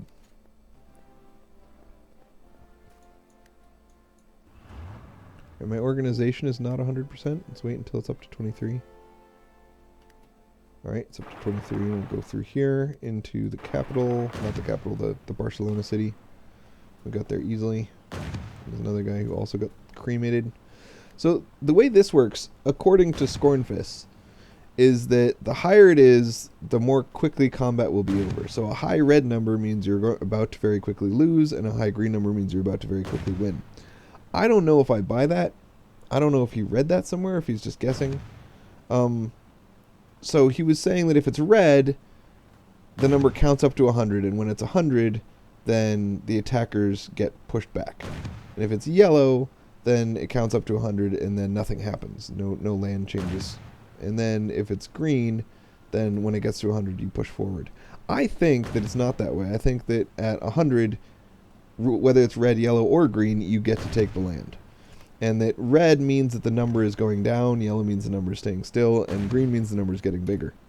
And the only way to lose is if the number drops to 0, not... Look at this big pocket we have here. Now I'm wondering if we should actually just try to kill everyone. We always want our front to be a single province, because we only have 2 tanks.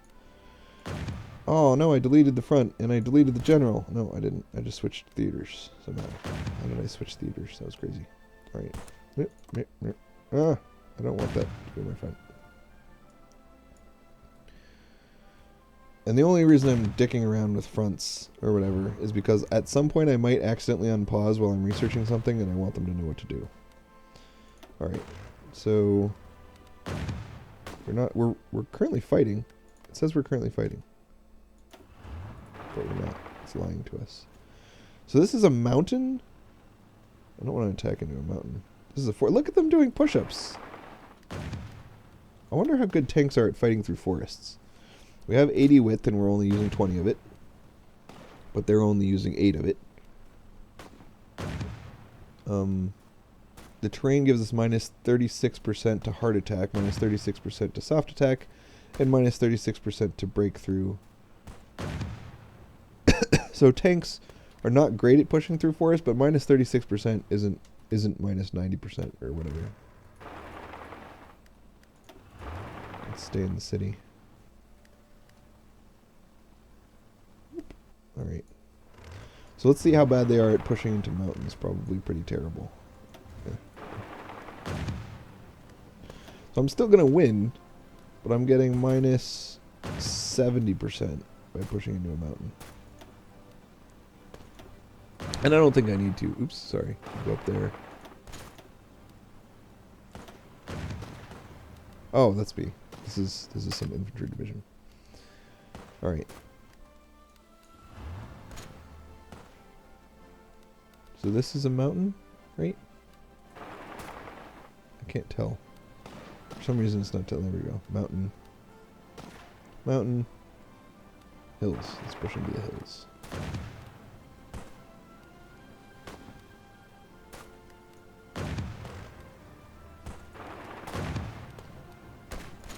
Alright, so it looks like we can successfully push into mountains and hills anyway, so who cares? Let's not be too picky. We'll just kill everyone. We've got 1 combat XP. When we get to 5, we can add another division. I really don't like having a 12 combat width. I don't think it makes any sense. Numbers should be divisible by 10 or 11. 10 if you're using a normal general, and 11 if you're using a general that gives you bonus to combat width. I've seen a combat width of 100, which means that you had a combat width of 120 and it got knocked down to 100, which means minus, like, what, 33% or something? What's a third of 120? 40. So 15, minus 15%. So I think that there are, like, storms or weather fronts that can come in that give you minus 15% to combat width.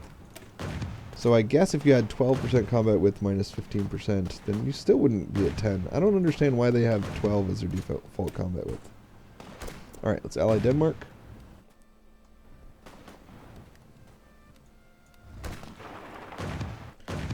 Let's assist in stack wiping those 2 units. We'll go up here and stack wipe those 3 units. See, the number is red, and it says you're losing. And I think the number should be getting smaller. Yeah, it's getting smaller. So red means getting smaller, I think. Now it's yellow.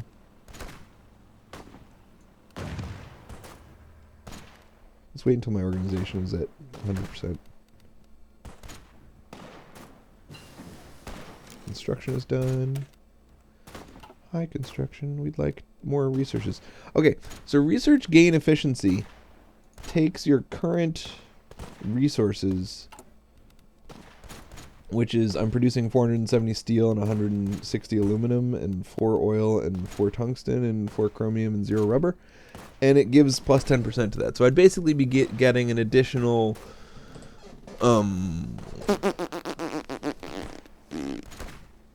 60 resources. And those 60 resources, in theory, if traded to my alloys, would give me 8 factories. So basically, this research gives me a free 8 civilian factories. But then you gotta look at your trade laws. So 8 factories times your trade laws. And my trade laws are limited exports, which means I'm only exporting 25% of that. So it would be plus 2 factories. So basically an entire research just for plus 2 civilian factories. You know, like that doesn't seem very good. I could switch this to export focus, which would mean that I would be getting plus 4 civilian factories. But again, only if my allies actually need the steel that I'm producing. And they probably do. I mean, I could probably manage to trade steel to all my allies. I'm gonna have some allies who don't have a lot of steel. I think that the northern dudes don't have a lot of steel. But let's find out.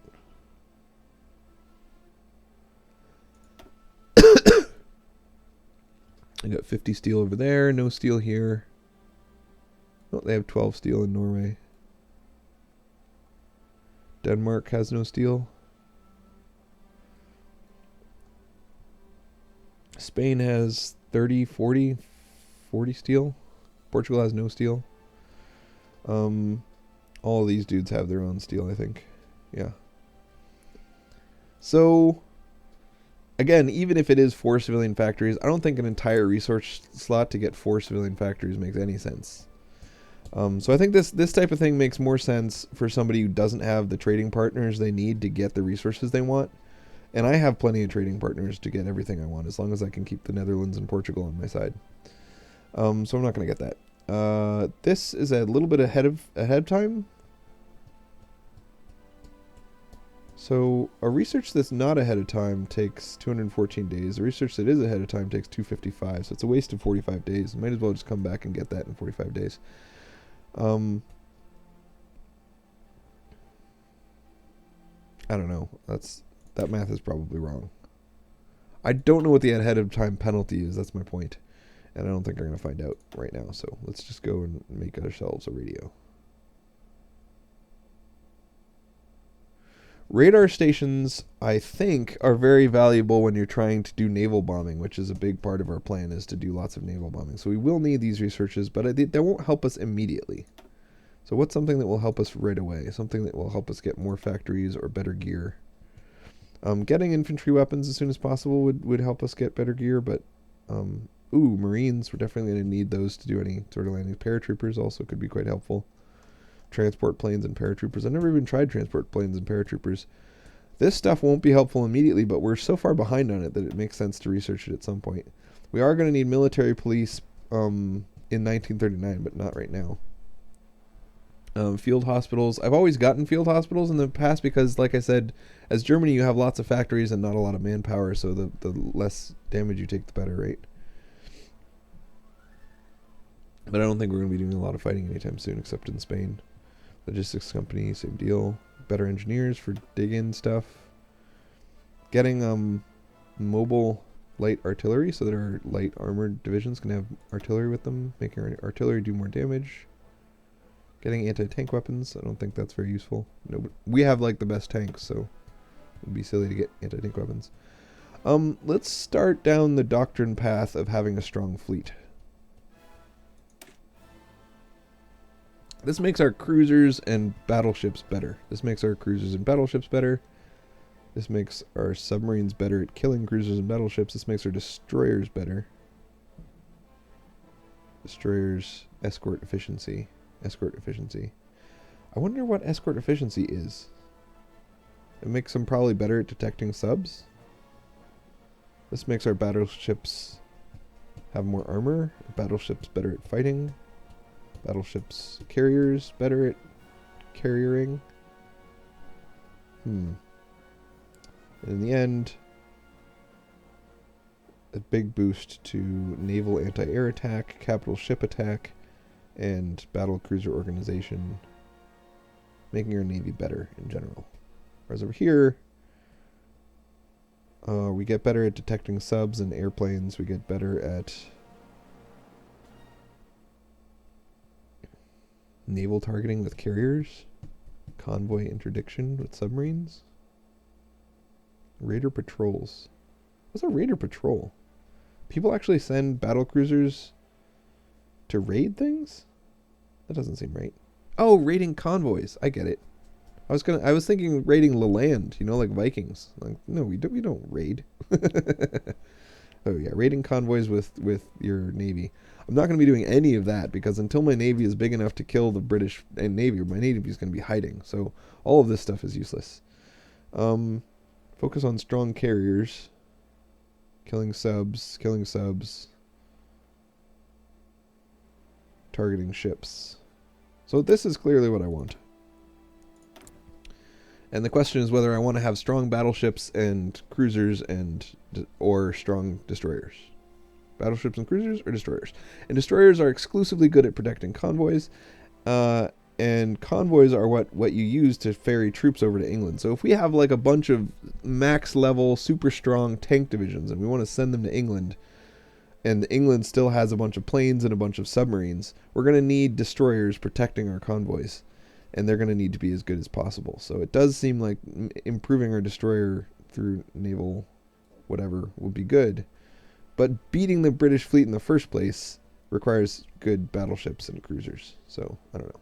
We'll see. Oh, sorry. I unpaused it without looking at my army. I should probably look at my army first. Alright. Where are you, army? What's going on? So these guys have max organization, and now they're going to come in from one side and come in from the other side. Coming in from multiple sides gives you an encirclement bonus, I think. Attacking from multiple directions. So these guys, see how they only get 2 attacks? It's because nighttime, weather, experience, defender's tactic damage. But they're basically not hitting us. Those guys only hitting us twice. Pretty silly. These guys are hitting us 23 times due to weather and defender tactic advantage. It's interesting because these infantry had been attacking, but as soon as I attack with my tanks, they're like, oh, you can handle it, it's fine. No, keep fighting, what are you doing? So let's check on the shipment of goods that we sent. Yeah, we finished sending all of our infantry equipment. So now we have 600 more infantry equipment to send, so we could send them... We'll keep the infantry equipment we have, and we'll send them 100% of new infantry equipment. Alright, we'll produce infantry equipment just to be sent. Actually, how many convoys do they need to receive the infantry equipment we're sending? I don't know. It no longer says. It said, but I didn't read it, and now there's no way to tell. So I didn't want to send them more than they could receive, because then it's just like not getting sent. What's the point? We've shown our best side to the world. We're good at Olympics. Yay. No one's as good at Olympics as we are at Olympics. Yay, Olympics. Go Olympicsing us. We can Olympics everyone. So let's check on our civilian factory stuff. We're still producing 15 consumer goods. With our current economic policy, the people expect 20% of our total factories to produce consumer goods. This need is filled by civilian factories, leaving us with 18 factories, where 18 can be used for other trade. Civilian and military factories 73, and 20% of 73 needs to be used. Okay, so it uses 20% of the combined civilian plus military factories. So that's why it's 15. So basically we have almost no civilian factories working now because so many of them are but we're getting 9 extras from trading stuff. We're giving 9 to Sweden for tungsten.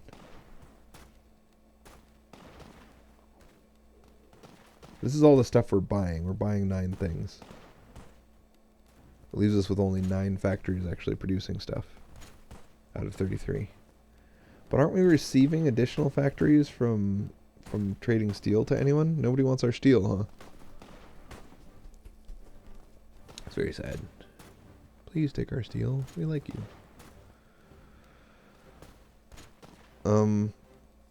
So if we cut this down to, instead of 20%, 15%, right? Then this would only be using 7, so it would give us an additional 7 factories, which is almost doubling our number of factories working on what we want working on stuff. And if we move this to export focus, it'll give us a big research bonus, and it'll give us 5% additional factory output and 5% additional construction speed. But you got to realize that's 150 political power we could be using on something else. War economy. So 15 instead of 20. And then plus 10% military factory construction, which is not something we're actually doing. Okay, whatever. And converting factories from military to civilian, I don't think is worth it ever. Until, like, unless you're a small nation and you've already used all your factory slots and you realize you need more of something, then it would make perfect sense. But because on the tech tree you keep unlocking more and more factory slots, as a large nation, you're never going to fill up. So as long as you're not full, it never makes sense to convert anything because you can just make a new factory. So making a military factory costs... I don't want to look up the numbers again because I've already figured out that conversion is not worth it, but just trust me. So, like, imagine if making a military factory costs 10 and making a civilian factory costs 20. Or, yeah, 20. And then converting from the military, which already cost you 10, to the civilian, which would cost you 20, would cost you 15. So it's just like 5 wasted stuff. Alright, so we failed to take the land. We're going to try again because our organization is capped out again. We can add another division to our tanky men.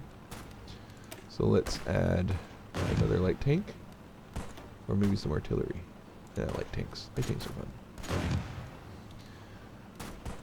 So again, adding light tanks makes us better at attacking. Adding infantry makes us better at defending, but takes a lot more manpower, and we don't have a lot of manpower. So we're going to try to be as heavy on the light tanks as possible. Oh wait, did I not save it? I don't think I saved it. Yeah, add a light tank. Save. And during one of the developer streams, they asked whether there's a difference between expanding downward or expanding across, and there isn't. So really, it makes more sense to be like this than it does to be the way we were. See? Because then it leaves us 3 free slots for other stuff. Not that we need them. Anyway, either way, it's all the same.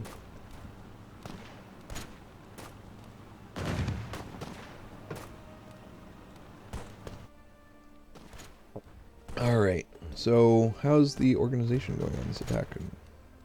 Let's see if we can figure out if I'm right about the number counting up thing. See, we just won when the number was 80, so maybe I'm not right. Maybe it doesn't have to get to 100 for you to win.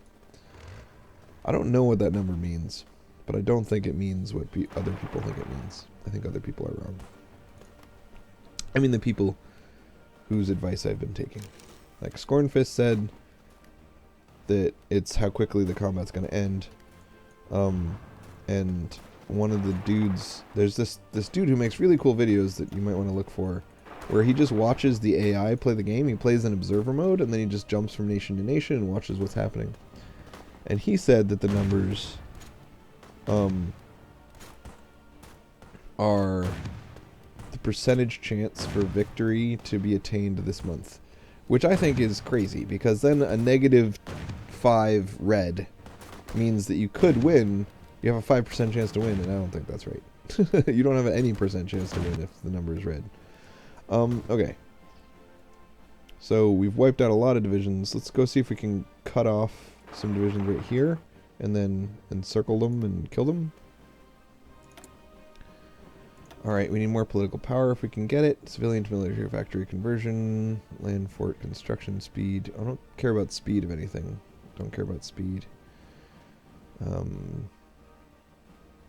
I like this guy, but not yet. We're going to have to switch someone to that guy in the future. Plus 5% political power.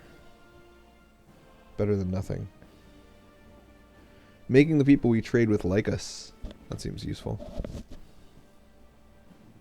But see, it's hard to tell how useful that is, because does it only make people who want our stuff like us, or does it make people whose stuff we want also like us, and how much does it make us like us? Because opinion is a static number that goes from negative 200 to positive 200, and you gain, you can, from improved relations, you gain a total of plus 100 opinion, right? So how much opinion do we gain for trading with somebody? It's not really clear. I'm sure we could right-click on enough people until we eventually know. Let's check the Netherlands. Because we're definitely buying their stuff. And they don't care that we're buying their stuff. Our opinion of them, because we're buying their stuff. So, when we buy their stuff, it makes us like them. It does not make them like us. So only the people who want our stuff will like us from buying stuff. And it looks like it's ticked up to 8. I don't know if it maxes out at 10 or if it maxes out at 3,000. There's no way for me to tell what it maxes out at yet. And I don't know if the advisor allows it to max out at a higher number or just makes it tick up faster. If it makes it tick up faster, that's useless. If it makes it max out at a higher number, that seems very valuable, but it depends on what that number is. Like if it doubles from 10 to 20, that's not very useful. But if it doubles from 100 to 200, that's crazy useful. You know, like I don't know. I need to know more about all of this stuff. But anyway, we should start turning everyone that we like fascist. So you become fascist, and you become fascist, and you become fascist. And you become fascist. Those people hopefully will all become fascist.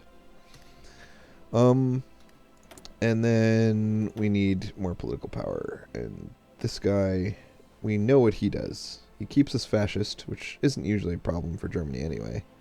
But more importantly, he gives us more political power, which we're going to need in order to turn everyone else fascist. Alright, good. And in the future, we're going to go for a war economy. And we're going to go for faster, not faster, but cheaper civilian factory construction. And let's see if we can select our dude. Why does it keep switching to a different theater? Like if I click here, now it's in the Western Mediterranean theater. Just keep me in this theater. I don't even have any other theaters. It's stupid. Alright. No template. So I'm producing heavy tanks, but I have no intention of making a heavy tank division. And it thinks that's a problem. Or at least something I should be aware of. And I agree, I should be aware of that. But I'm going to need 400 of them before I can make even one division, so... I'm not really... I don't care yet. Where's my stupid army? Why can't I just click 1 to select my army? It's so annoying. Alright, you guys go there. And then you stay back and attack into here. And then we're going to sweep all the way up and kill these 3 divisions. We've befriended Denmark, or we've researched the concept of befriending Denmark.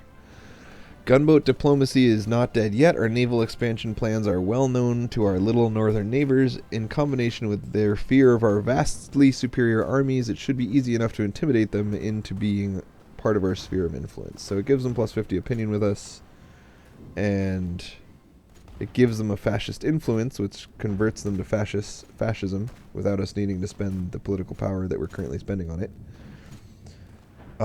It makes them much more likely to accept diplomacy from us,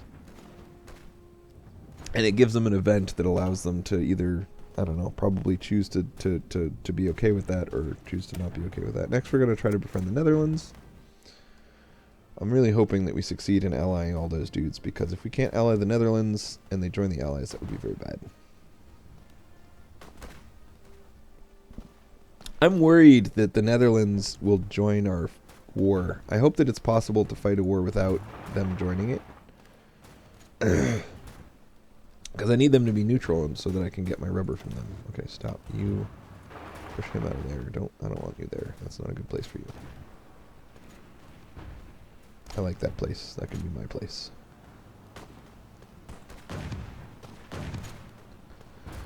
Boop boop beedly boo loo. Alright, we're almost up to 10 army experience. It costs 10 army experience to add a support division, and it only costs 5 to add a normal division. So we're going to add 2 more light tank divisions to our panzer to our Panzer dudes. Panzerians. We're gonna stack wipe these 3 guys.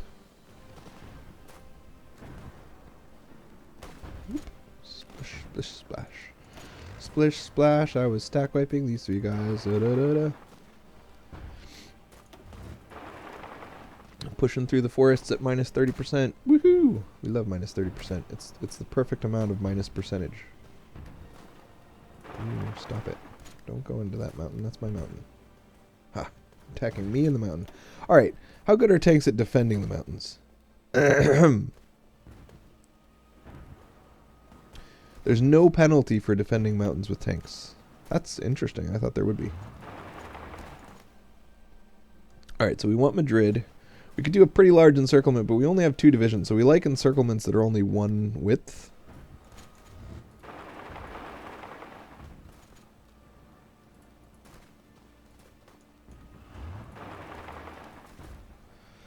Alright, so we're going to try to push these guys north and then pin those guys down while these guys cut them both off. Aww. We failed, but we still cut off 1 division, so good enough. And now we're going to try to push down here. And then pin you. So you can pin someone by attacking them. It makes it so they can only retreat into friendly territory. They can't move to secure a retreat path like they would if you didn't attack them. Whoop. Cut you off, cut you off. These guys would move here to secure a retreat path for their buddies, except our allies were very intelligently pinning them like good little boys and girls. Let's try to circle around and kill him. I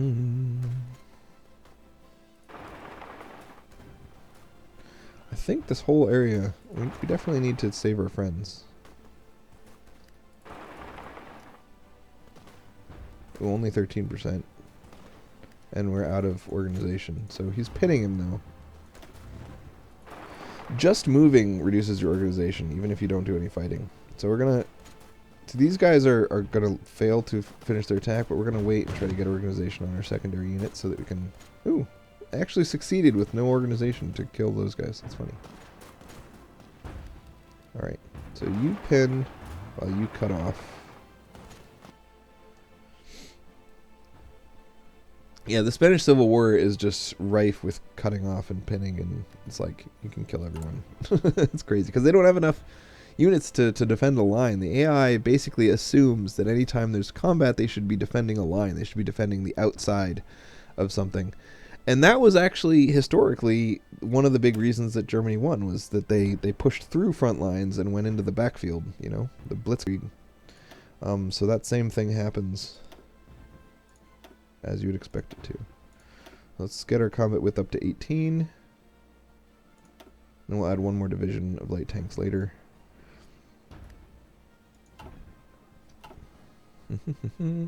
So if you can think of it kind of like your infantry divisions defend your light tank divisions. So you have to have enough infantry to defend the light tanks, otherwise you could lose a crap ton of light tanks all at once, and that would be very bad. So you usually see there we go. Cancel Lend-Lease. No, yeah, they're automatically canceled. Good. So these are our new buddies. They're 100% fascist. They like us. 45 plus 45. Same ideology, recently delivered equipment, plus volunteers. We want a non-aggression pact. We want to make them like us even more, improve relations. This is really putting a damper on our accumulation of political power, though. We're only getting 1 per day instead of 2.25 per day. And without veteran difficulty, we'd be getting like 3 per day or something. But that's okay. We'll bring them into the fold as soon as we can. Hungary and Spain and Italy tend to join whether you do anything or not. So it seems like maybe a waste of political power for me to be trying to get them to be my friends when they want to be my friends. Denmark, let's promise not to fight each other. They're up to 64. Non-aggression pact and naval focus. How about joining my faction? You want to do that? Yes, they're very close. Let's improve relations with Denmark. I'm using so much political power on all this, it's going to really slow down my political tech. But I want to ally these guys, and I'm not going to start the war until they're my buddies. So I don't need to tech very fast because the war starts when I say it starts. You know. Spanish Civil War gives us lots of world tension, but it goes down over time. So you just got to be careful about fighting other wars during the Spanish Civil War. We're gonna keep going down the naval and infantry doctrine paths while trying to keep up on construction and radio tech, and we're just gonna neglect all of our combat techs because we're not planning to fight any wars. Go back to 5x speed. Volunteer forces that have been fighting in nationalist Spain have come home. Yay! We're gonna get rid of all of our plane divisions. The way that Air Force works in this game, I like the way they did it. It's much better than Hearts of Iron 3, but it's still not very good. But it's only not very good in the sense that there's no good way to do Air Force. Air Force in Civilization and in Hearts of Iron 3 and Hearts of Iron 2 and Hearts of Iron 1 and every game that has ever dealt with Air Force always does a bad job because Air Force is stupid and I hate Air Force. Alright, so we want to reserve enough manpower to make sure that when it becomes time for us to kill the British Navy, we will be successful at such things. So let's find our largest airport. Doesn't have to be near Britain because we can move them later. And we will make sure that it has groups of naval bombers. Naval bombers, where are you? There we go. So we want to change this to 100. I know there's a way to change it before you do that, but I guess I screwed it up. Anyway, I'm going to put 100 fighters and 100 naval bombers. So once they get there, we'll up the number to 100 of each. 200 of each, right? Because airports come in size 200, so you can have 200, 400, 600, 800, 1200, like that. So we'll make little groups of 200, naval and fighter. And then once we have the wings, even if they're far away, we can click an air zone like this and be like, all right, I want everybody to go attack here, and then I want everybody to base themselves as close as they can to here. And then we don't have to worry about which airport they're in. So that's fun. Available airplane reserves, don't care. There's no template that uses heavy tanks, I still don't care. What do they want me to do? Add heavy tanks to an existing template? Why don't you make me a heavy tank template, you nonsense people? Alright, we've finished befriending the Netherlands, and now... Oh, you know what? I was saying that by allying, or improving relations with all these countries, I was slowing down our progression through this focus tree, but we're not. Focus tree gains 1 per year, no matter what. What we're slowing down is our recruitment of advisors.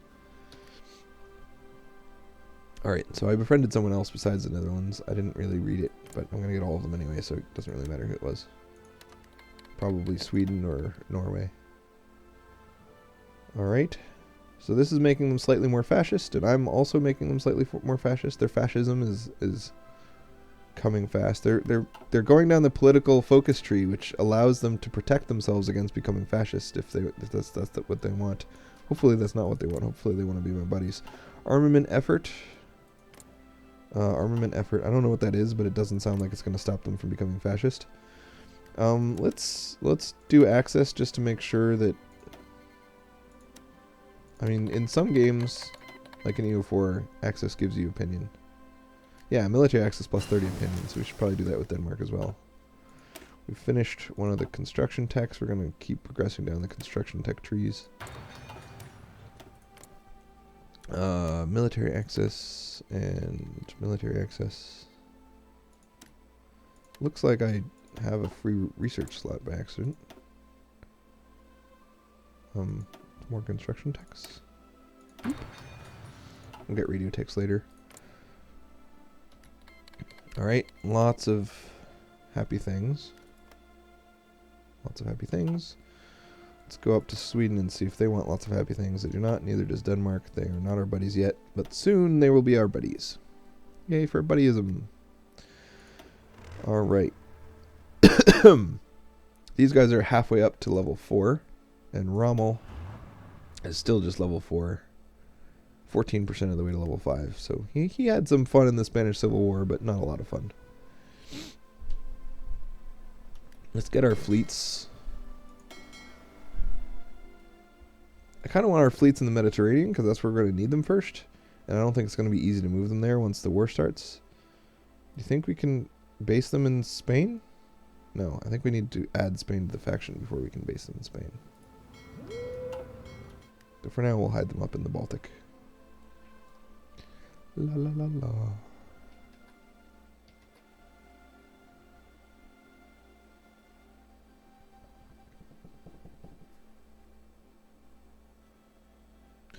So we're supporting fascism everywhere, and we're improving relations in lots of places. We should probably improve relations up here. Oh, we already are.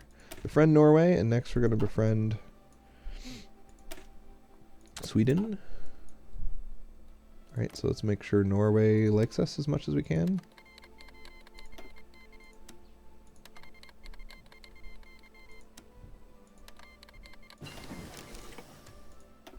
Something about a fleet in Beijing. I canceled it immediately without reading it, so I don't know what it meant. I want to make sure we improve relations with all of these dudes. So hopefully we can ally them. Invite to faction. They don't want to join our faction. Base reluctance, different ideology, neither they nor us are at war. And this is tricky because that makes it seem like if we went to war, then suddenly we'd have plus 30 possibility of joining faction and they'd join us right as soon as the war starts. But that's not true because they get a minus 100 if you're in a war and they're not. So what you really want is for them to join a war and then they'd be much more happy to join your faction. Alright, so we do want a war economy. We don't want it very much, but we want it more than any of the other stuff. First, we wanted political power so they can make lots of friends, and then we wanted a war economy. I'm going to go down the battleship instead of destroyer because we're going to make a big navy. We're going to be navy friends. I wonder if it's possible to make dockyards. It is. So dockyards do not compete with civilian factories. What I meant was I wonder if they share slots with factories, but they don't.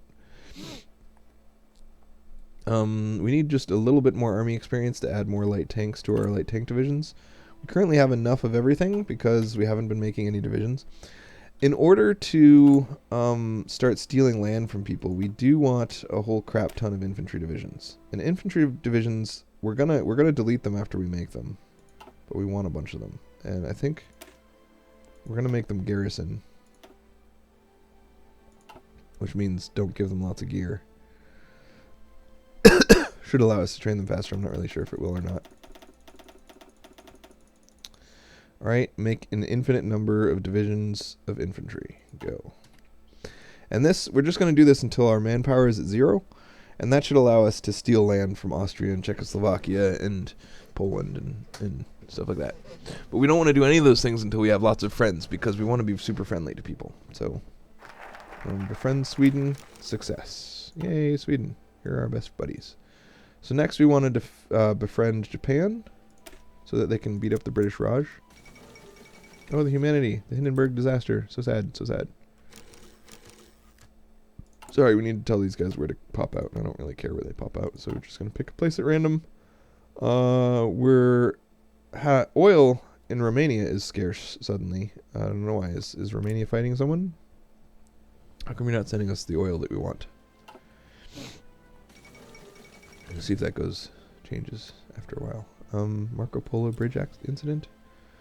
How come Romania can't give us oil? Did they change their trade laws? They're still export focused. They're down to 0. We have 143 trade influence because of our distance and our relations are giving us a minus, and support for democratic is not very high. So it's probably somebody else wants their oil and is nicer to them because I think they might be a democracy. Yeah, so we're going to need to get oil from somewhere else. They have 38 total oil, and they're giving it to Belgium, Norway, France, and Ireland, all of whom like them more because those are all democracies. Belgium has a 203 influence, and Ireland has 207. So yeah, we're having trouble getting the Romanian oil. Very sad. I'm going to turn it off. And we'll have to just conquer Romania. Sorry, Romania. tried to be our buddies, but now you're inside of our belly buttons. All right, who else has more oil? Let's get more from Venezuela. Why not? Nope, nope, nope, nope, nah. I don't even think we need more oil. Whatever. All it is civilian factories. And early game, wasting civilian factories is a huge deal, because you're using them to make more civilian factories. So they have an exponential usefulness to your nation, and wasting them on getting oil just to make a couple of ships is stupid, and we shouldn't do it. So, speaking of things we shouldn't do, maybe since we shouldn't do it, maybe we shouldn't do it. You notice how I was able to mouse over this and see who they were sending stuff to. I'd like to know who we're sending our steel to. Is Germany on this list? Can we mouse over ourselves? It doesn't say. I don't see Germany. So how do we tell who we're sending our steel to? Maybe I can mouse over exported.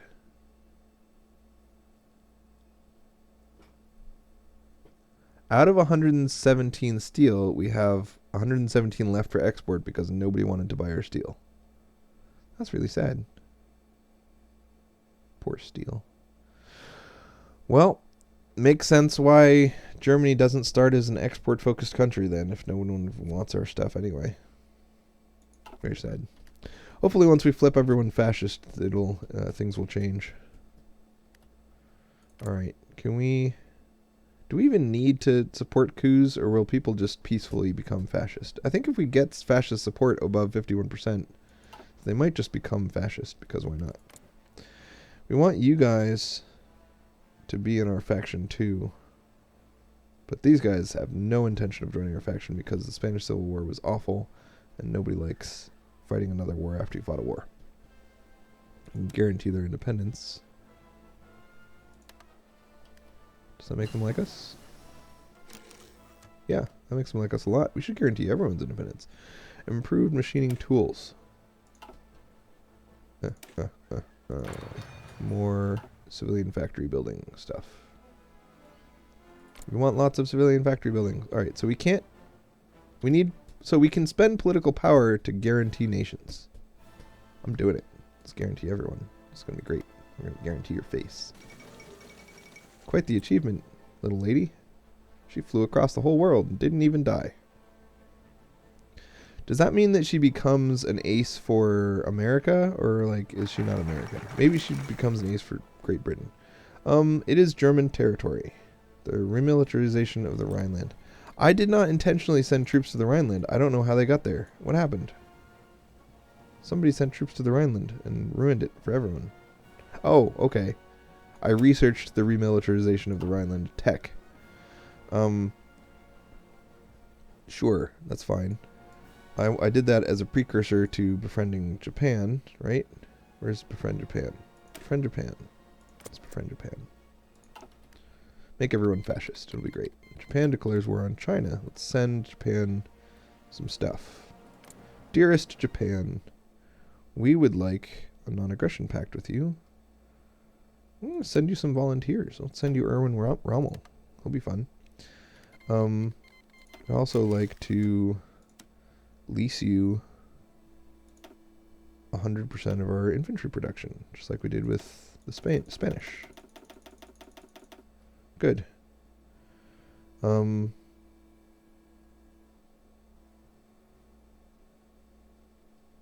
else. The infantry equipment produces faster than you need it by far. Like, you can make so much infantry equipment. It's easy to make. And we don't need it because we're fighting with mostly tanks. So it's good to send that to people because it gives you army XP and it gives you cool buttons, belly buttons. Let's make this an elite division so they get infantry equipment before anyone else. And then let's add a light tank to it so that their combat width is 20 because I like being divisible. Something that divides into 40 really nicely, and 18 doesn't go into 40 very well.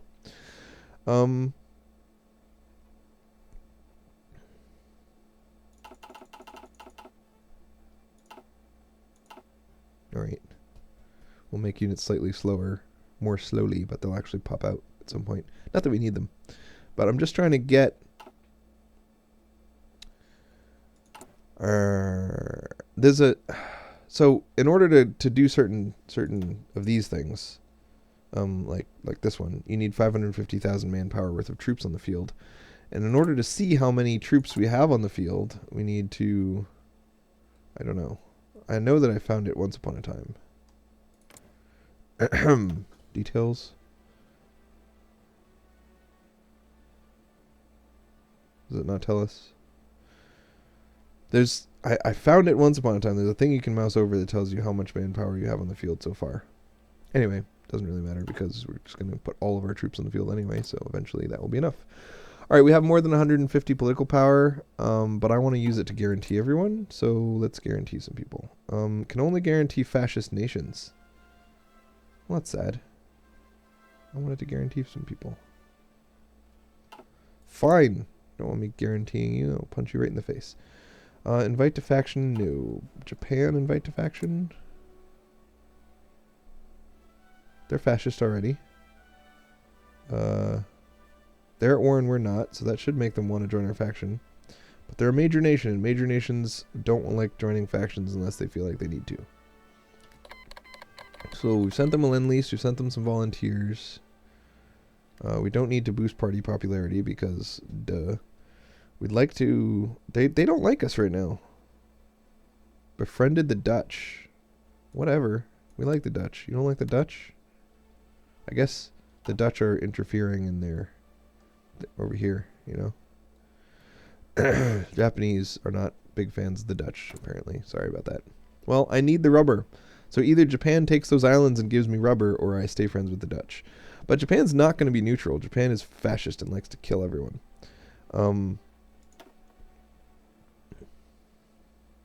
Industrial research time, that could be quite good. Industrial research time, 10%. Electronics research time. I like this one. I don't like it a lot, but, you know, there's not really anything left that I like a lot. Alright, so we sent some divisions over to Japan, and now they've arrived, and now we can fight with them. Hi, Japanese divisions. Where are you? There we go. Our good buddy Erwin Rommel. So Japan did a naval invasion of this land, this area. Notice how China is mostly mountains, and we get minus 70% when we try to fight in mountains. So we're really going to focus on this area right here where there's not many mountains. So we need to go straight through the forests and over the river. Let's try to get here, really. I'm going to keep it on 5x speed because we're awesome. So you know how I was saying that my tactic is usually to push with some tanks while the infantry fill in the lines. It's even better when you send volunteer forces because you push with the tanks and they fill in the lines. You don't have to fill them in yourself. It's great. I could make more steel, like I said, but I don't really need more steel. It's 1937, so none of this is... it's all too far ahead of time.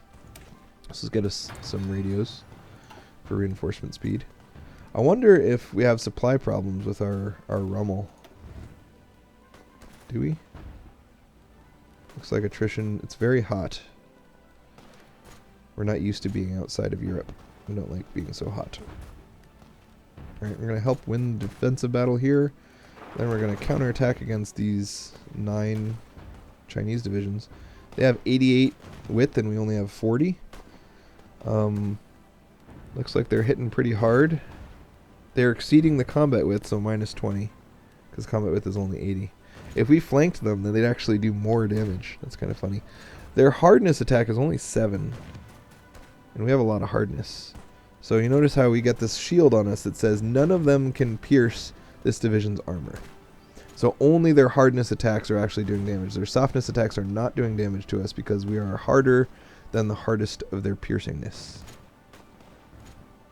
If an enemy division attacking us is unable to penetrate, we will lose 50% less organization and take 50% less damage. So we still take damage, we just take 50% less of it. We don't like attacking into whatever terrain they're on. This looks like a city. Tanks are not good in cities, so let's go around the city. There's 20 divisions here. Let's see if they get a huge over too many troops here penalty. It's nighttime, sure. They have a good defending commander. We're not actually on the line yet, so let's wait until we're fighting. Okay, now we're fighting. And they still can't penetrate our armor. We're getting minus 50% because it's nighttime, we don't care. Attacker tactic damage. So, Erwin Rommel has had his tactic countered. He's only level 4, so it's not super surprising. What level is this guy? He's a field marshal. Anyway, let's wait until his tactics are not being countered. So look, we got 500 breakthrough. That's crazy. And 85 heart attack, which is useless because they're all soft targets. And we got 320 soft attacks. So we should be crushing them. Crushing it. By the way, BoJack Horseman is a TV show on Netflix. It might be somewhere else, but I watch it on Netflix. It's animated, hilarious. I watched the entire thing all the way through like 7 times because my wife, she has anxiety problems, and it's easier for her to fall asleep when there's something mindless on the TV. And so I basically every time she goes to sleep, I watch BoJack Horseman, and then she falls asleep, and I keep watching it because it's awesome. And then I just constantly watch BoJack Horseman for the rest of my lives. So notice how we pushed through.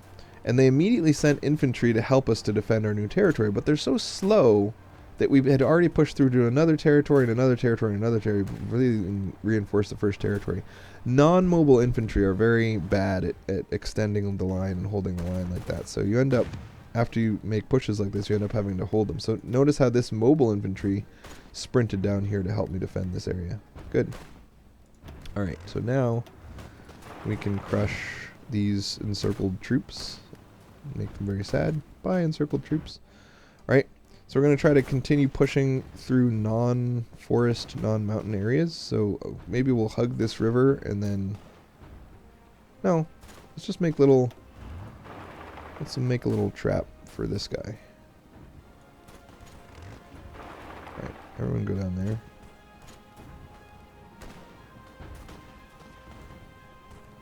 So I won a defensive battle, I won another defensive battle, and now I'm doing an offensive battle with only 7 of whatever this is. Hopefully it's just because my troops haven't joined the line yet. Yeah, as soon as my troops join the line, now it's up to 90. I'm back down to 62, who knows why. Alright, Germany... Oh, do we want to be friends with Japan or China? Let's be friends with Japan. Oops. Sorry. So we've befriended Japan. We can't befriend China because that little green arrow means you have to pick one. We want to do this, but we don't have 550,000 manpower. We also want to help the USSR get better tanks. Because we're going to do a non-aggression pact with them and not fight them for a long time. And so the better their tanks are, the better for us. I'm just kidding. It's because it makes our tanks better too. But first, do we want an anti-Comintern pact? I don't think we do.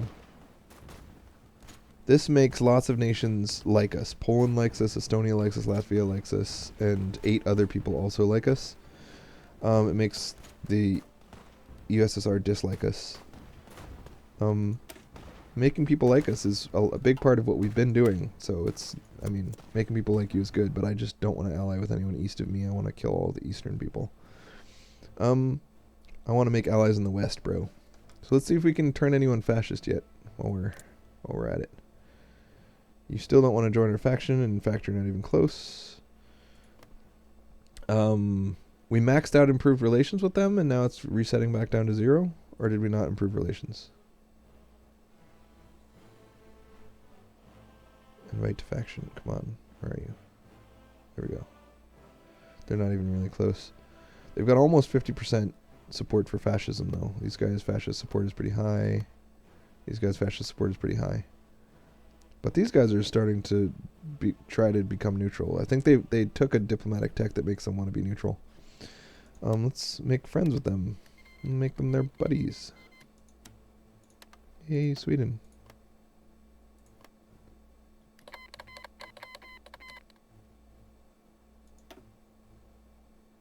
How come I can't do this? There we go. I hope Rommel doesn't die while I'm doing diplomacy, but I like diplomacy. Alright. These guys love us. 167. We improved all the way up to 100, now it's ticking back down. Even at 100, they still won't join our faction. They're very close, but we gotta push them over somehow. different ideology. We need to get everyone to go fascist. So I guess we're gonna stop improving relations with people. I need a non-aggression. Oh, I already signed one. All right. Good. So Yugoslavia is neutral, and the Allies are courting them, trying to get them on their side. I could try to get them on my side, or I could just kill them. They kind of like me.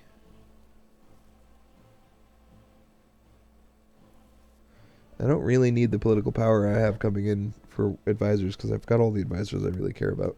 Do you think we should just try to make everyone in this whole block on our side, or do you think we should conquer this territory?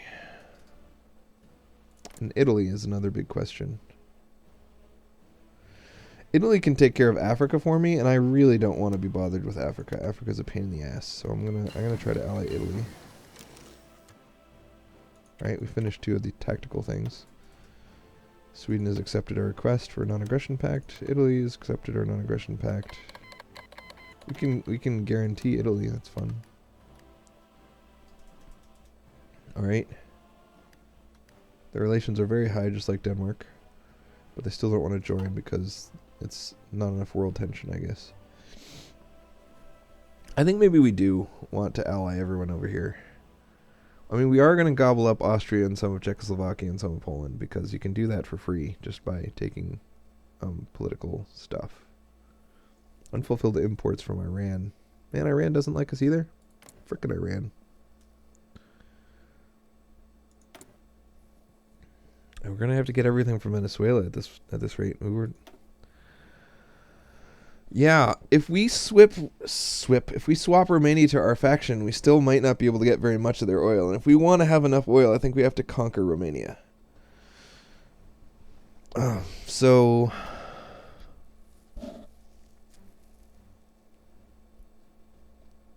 dude, this stuff is so easy to conquer. It seems silly to ally with them. When you ally with somebody, you get 100% of their manpower in expeditionary forces, which are like kind of crappy infantry units from them, which is a lot of crappy infantry units from them, and it's great. I love crappy infantry units from my allies. If you conquer them, you get all of their factories and all of their resources. So if they're, especially like Romania, when you want their oil, you can get all of their oil this way. So that's good. Land doctrine, right? Where's my land doctrine? Here we go. Blitzkrieg. Alright, so this is a problem. Iran doesn't want to give me enough oil because they don't like us as much as they like other people. Why do they like other people better than us? Who are these people that are so good? China, Turkey. Turkey's much closer. Kind of makes sense. Bulgaria is much closer. Saudi Arabia is much closer. I can't believe Saudi Arabia wants oil from Iraq. Don't they have oil? They only have 3? I guess they haven't discovered their big oil reserves because there's just not enough people living in the desert. Okay. So, bye, Iran. It's nice knowing you. And now we need oil from someone else. Iraq? Iraq can give us 1 more oil. Thanks, Iraq. And Venezuela is trading with Italy and nationalist Spain. That's a bummer. So some of our allies are going to be using some of the oil that otherwise we could have used. Very sad, very sad. I don't know what to do with these guys. So far, I'm just not going to spend any points trying to ally them, and if some of them want to ally me, then fine. Usually, in the last game, the one game that I played, Hungary demanded that I ally them, and then they attacked Romania and died. And that was crazy because I wasn't ready to fight Romania, and now I had to come over and kill Romania. But I ended up with giving all of the Romanian territory to Hungary, and then trading with Hungary for the oil that Romania used to have. So this time I might just take the Romanian territory myself so that I get that stuff. And Hungary was very helpful. They sent me tons of troops. They had lots of manpower from all the land that I gave them in Bulgaria, Romania, and Greece.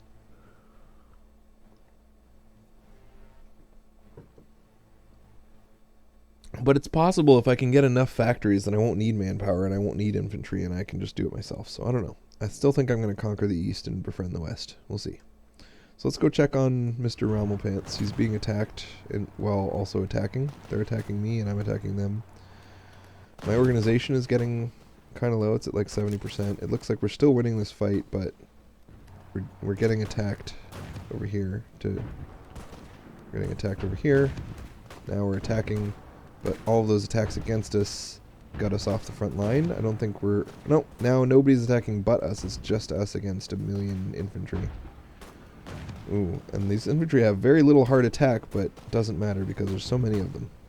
We got 64 width of infantry against us, so we only have 14 in our little green number contest. So if people would stop attacking us, we can actually get in there. Good. Alright, we got in there. We're trying to cut off this guy, but we need to wait for mobile infantry to come and hold this line, so that as we attack, there's somebody holding the line. So our encirclement is going to be so slow that I think they're going to escape it if we do what we planned to do. Okay, we got some mobile infantry to hold the line. We're going to try to push through here. Now we're going to wait for even more mobile infantry to come fill this line. Come on, come fill the line. You can do it. We got another pop-up saying that Iraq, which we just started trading with, is like, never mind, we're going to give your stuff to someone else. Fine, we'll just keep trading with Venezuela. You guys all suck. It seems like trading with miners isn't even worth it, because if they don't have at least like 150 of a resource, they're just going to run out, and you have to mess with trade again. Oh, it looks like we joined up with the naval invasion here, and we've encircled this entire group. So I'm going to just hold this line for a while until somebody gets here, and then start working on killing the cut-off troops. It's a big encirclement, though. Maybe one of my dudes will start working on it while I wait for some buddies. And these guys will start working on it, but retreat after we succeed. Alright, we succeeded, so I'll stay there holding the line. And we get in there, and it's like we're gonna kill all these dudes. Overrun! Sweet! Good job, us. Way to go, Japan. Alright, so there are no mountains here, so I could cut a straight line into these mountains and then go up into Menguko. So if I go straight across to here and then up... I don't want to go through forests, though. So if I go here and then up here... Looks like this might be a mountain. Yeah, it's a mountain. That's a bummer. Any non-mountain? This is a hill, this is a forest. So if we go over and up and then through the forest, it's only minus 33%, and then through these hills, then that'll create another pocket. And crossing a river while entering a forest with tanks is minus a lot, but I think we should still be able to get it because we're awesome. And again, I just drew the path so that you'd see it, but along this path I'm going to stop and wait for people to fill in the lines that I create. Die, China! Our goal with killing China like this... Oh, we should hold back and make sure that someone comes and fills in our lines.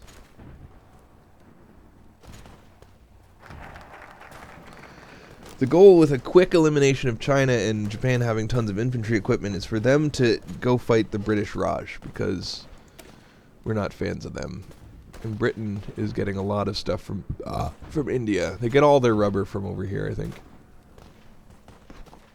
The Netherlands and Great Britain together control all the rubber in the world, and if we can take the rubber away from Great Britain and ally the Netherlands, then they'll have a rubber shortage, and that should cut back on their airplane production. Okay, what's going on? Treaty with the USSR. Yeah, let's get some better tanks. It seems like an appropriate thing to do. Who wouldn't want better tanks? Alright, keep attacking us, see if we care.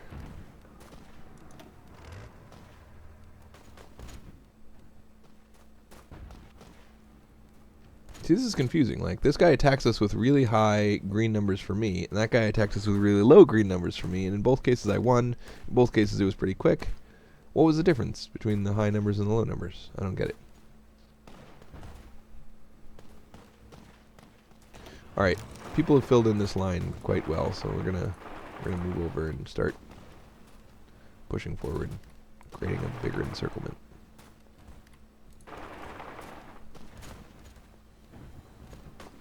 Here we go. Encircle your family. Construction. We need to make factories as fast as possible. Don't need better synthetic oil. We're going to keep buying our oil from the middle of nowhere. I'm being annoyed at how difficult it is to buy oil from Venezuela.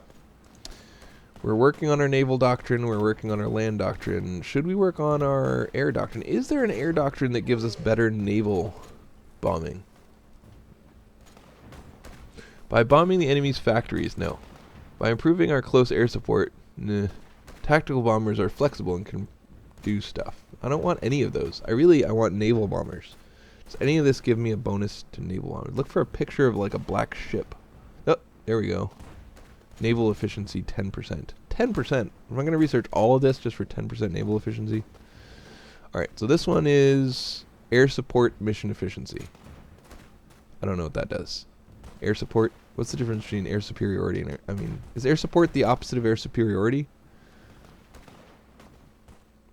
I don't know. Ground support, I know what that is. I'm not going to do any of that. Air superiority, I'm going to do lots of that. Ace generation, I don't know what that does. I've gotten aces before, and I don't know what effect they had. It seems like they're kind of like generals, except for planes, but I don't know. I don't know what they do. Air support mission efficiency. Again, I don't know what that does. Let me click on it and read it. As well as offering direct fire support, CAS units, close air support units, can independently hunt for targets, often attacking enemy ground forces unexpectedly as they would move towards the front lines. Okay, so this improves your close air support. When it says air support efficiency, I thought that that's different from close air support, but it's not. So close air support agility probably just improves the number of kills I get when I get kills, like instead of 10 kills you get 11 or whatever. Time to research. Ground support efficiency, don't care. Tactical bombers, strategic bombing, don't care. Air support, don't care. Naval mission, I do care, but there's so much stuff I don't care about just to get the one that I do care about. I don't think it's worth it. Interception detection. So let's see if the other doctrines might be better, because I did switch doctrines for naval. Maybe I can switch doctrines for air. By bombing the enemy's factories, either at night or blah, blah, blah. Yeah, I don't want to bomb factories. I'm just not a fan. I don't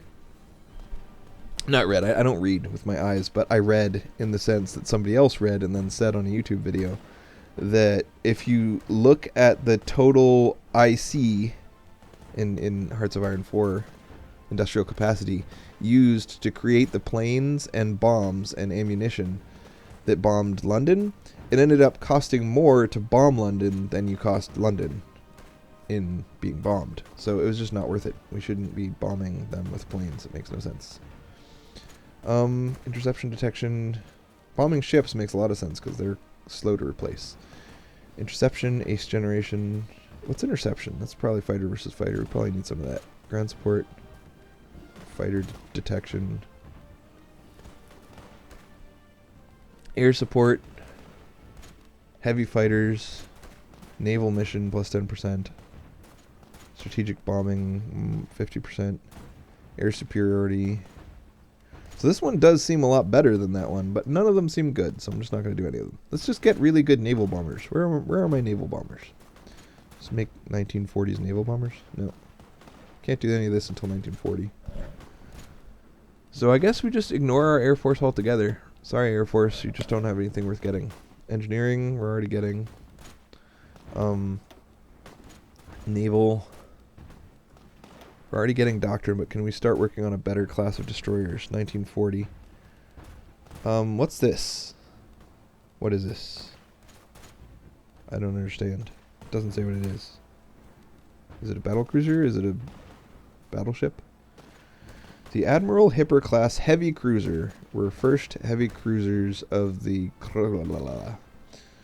Kriegsmarine, officially displacing 10,000 tons of dead goats. No one cares. Alright.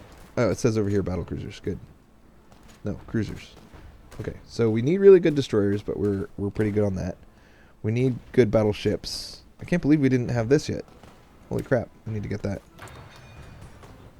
Well, that was easy. Alright, let's get a guy that makes us better at making battleships. Naval firepower.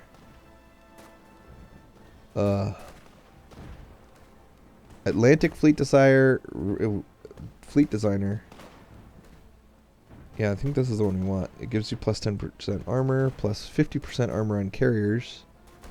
Naval research time minus 10%. That seems quite useful because we're doing naval research right now. Alright, let's work on our fleet. Remember, this game I'm focusing on trying things I've never tried before, which is killing the English fleet. I've never tried to kill the English fleet before, and I'm going to try.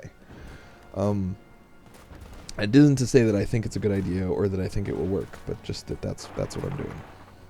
So we did not complete the encirclement. Our idiot allies pushed them back and didn't want us to have an encirclement. They're like, oh, encirclements are for pansies. Let's push straight to there over the mountains. That could be fun. Through the forest. Through forests and mountains. Nothing but forests and mountains. Tanks are great in forests and mountains. Let's do it. Alright, forest mountains, here we come. Here we come to forest mountains. Okay, radio is done. That was fast. Either that or my memory is bad. 1938? We're already in 1938. Let's get this. So, the way research works in this game, you can basically keep up in like 4 or 5 areas. And usually I would choose to keep up in industry, research, the engineering. So industry, engineering, land doctrine, and then infantry stuff. And then I'd be a little bit behind in armor and artillery and, all the other things that fight on land. And then I'd be way behind on naval and air. And this time I'm going to try to keep up on naval. And that's going to make me further behind on groundy stuff. Ooh, going into the forest did not work out. Going to this forest. It's only working out because there's only one troop there. Remember, the combat width of Chinese troops is ridiculously small. So if you attack one troop with 2 of my troops, it's insane. It's like I'm 40 width and they're maybe 10. Let's see if I can create another encirclement. Oop, ow, ow. There's 12 troops there. Over here. There's no troops there, so they'll get pushed back easily. The problem with pushing people back is that you're just expanding the front and requiring more troops for you to defend them. To defend the entire front. And it's not very helpful to just push the front like this, but I'm not seeing big opportunities for encirclements. Alright, army innovation. Who wouldn't want an innovative army? And again, this is something I'm not reading. It's giving me a faster ahead of time research on something, but who knows what. Soviets accept Germans tank blah blah blah. It just means that I can get a tank super fast, a type of tank now that I wouldn't otherwise have been able to get until later. Minus 100% ahead of time penalty on whatever tank. But like I said, I'm not going to be doing much fighting except with volunteers until I've allied my good buddies, like the Netherlands and stuff. Okay. Perhaps this will result in a lasting peace. Soviets have withdrawn from the Japanese border. Yeah. So this was a low red number and then a low green number, and now it's high green numbers. I don't know what any of that means, but that's what was going on there. Alright, so now I might be able to push across and get an encirclement, but I gotta wait for my buddies to get in here to defend this area. Come on. Come on, buddies. Good. I think they're there. Alright, let's try to push south. So we're still creating a ton of infantry equipment and sending it all to Japan. I'm not sure if I need to start creating my own equipment because it's up to 1938 and the war starts in a year or 2. But who knows.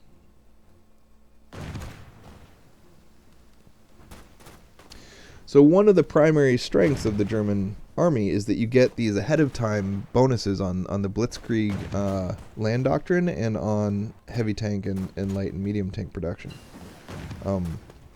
So in the early parts of the war, you have tanks that no one else can compete with. And I'm kind of skipping that by focusing so heavily on naval stuff. Battleship. What's the difference between this guy and this guy?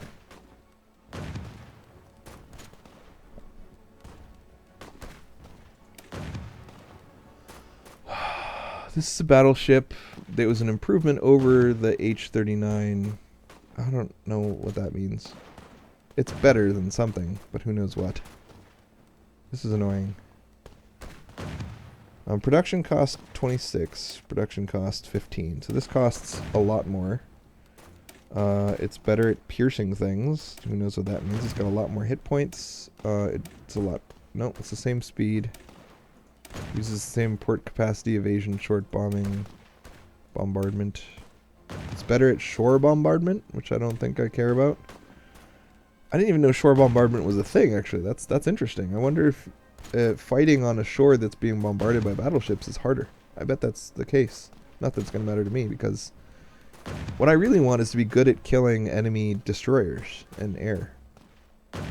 Surface visibility, fire range, it's got a greater range. Naval firepower, it's got a greater naval firepower. What's that? Size of the holes we can punch through enemy ships. So we can punch bigger holes through enemy ships.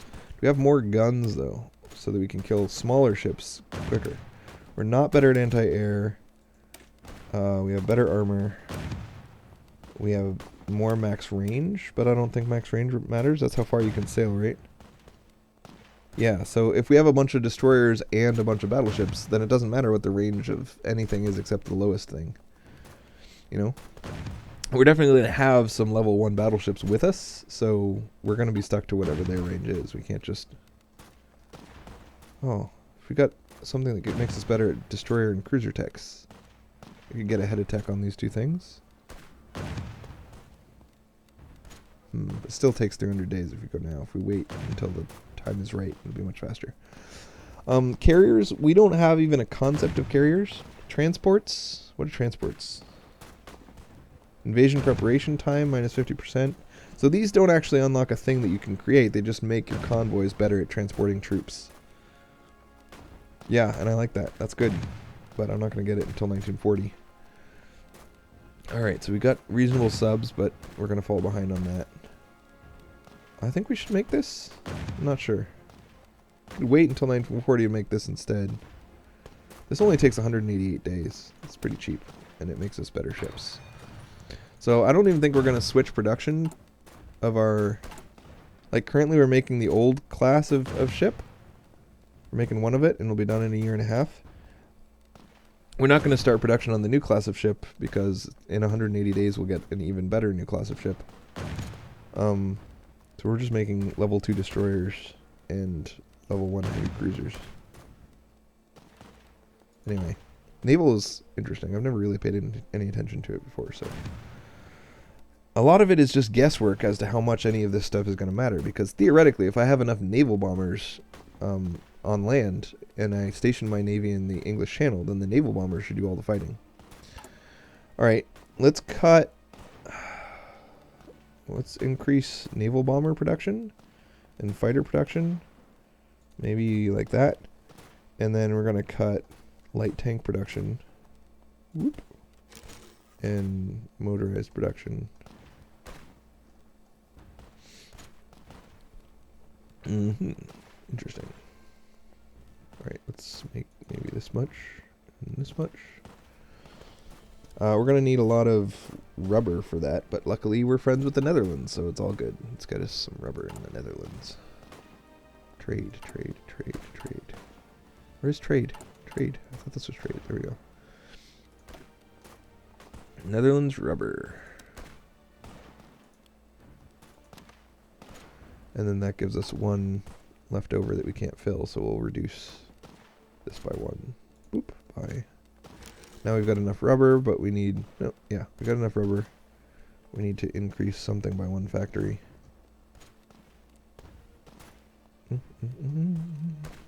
Make more infantry equipment for the Japanese. It's fine. Okay. Let's...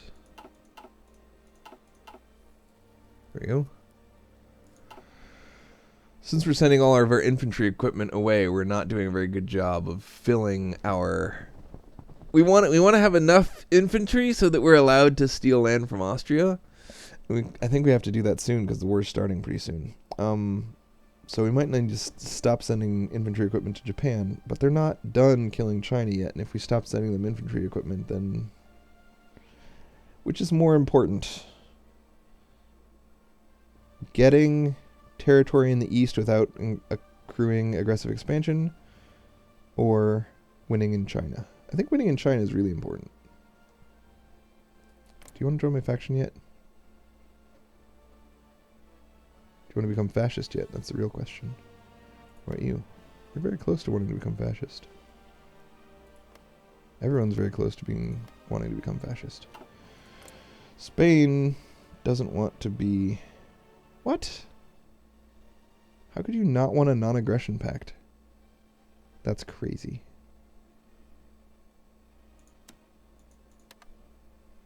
See if I can get a non-aggression pact with Spain.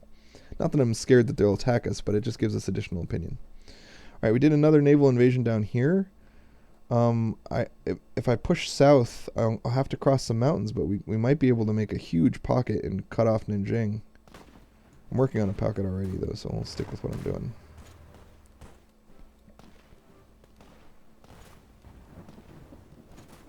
Look, they're flooding troops from the north into the south because they see the pocket forming, and they're like, no, don't pocket me. Alright, we're going to need to put troops here. But if we... they're going to put troops there, see? Okay, we're going to have to fight over the river, even though we could have walked around, because we want to make sure they don't get over there to escape the pocket of Dune, the Dune pocket. So one thing you got to worry about is that if you have this entire front, like if we were able to see the Japanese war plans, I think we actually can show Allied war plans, right? Yeah. Okay. So the Japanese created one giant front against all of their enemies, right? And then they have one plan, which is to attack, to create a new front line halfway down China, right? When you create a pocket like this, it creates a new front line and assigns 3 divisions to it. So now you don't actually have enough divisions assigned to this pocket to prevent it from escaping. So you got to be careful about pockets. Once you create a pocket, you have to very quickly squish it, because sometimes the AI will reassign their troops in stupid ways and let the pocket escape. Army innovations. Looks like we're better at land doctrine, and we're better at all of these types of tanks. We can get them more quickly. We're good at tanks. We're the best tankians in the whole tanky world. Alright. Naval air effort. I really want that. Obviously, I also really want another research slot, and I can't believe I put it off this long. I need more men to do that. I think it makes sense to get our factories and our research slot first, and then go get the air slot. Like I said, we're going to get all of it eventually, so it's the order that you really get to choose. You don't get to choose whether or not to do it. You can invite the North Sea Empire. Is the North Sea Empire a thing? What's a North Sea Empire? I don't get it. Where are you? How do we see where they are? Who are these people?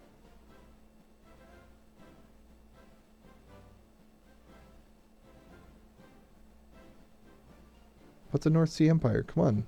There's got to be a way to figure this out. Obviously, it's not going to be that complicated to figure it out, but first I must go to the bathroom, so I am going to either pause or stop. Should I stop or pause? Stop or pause?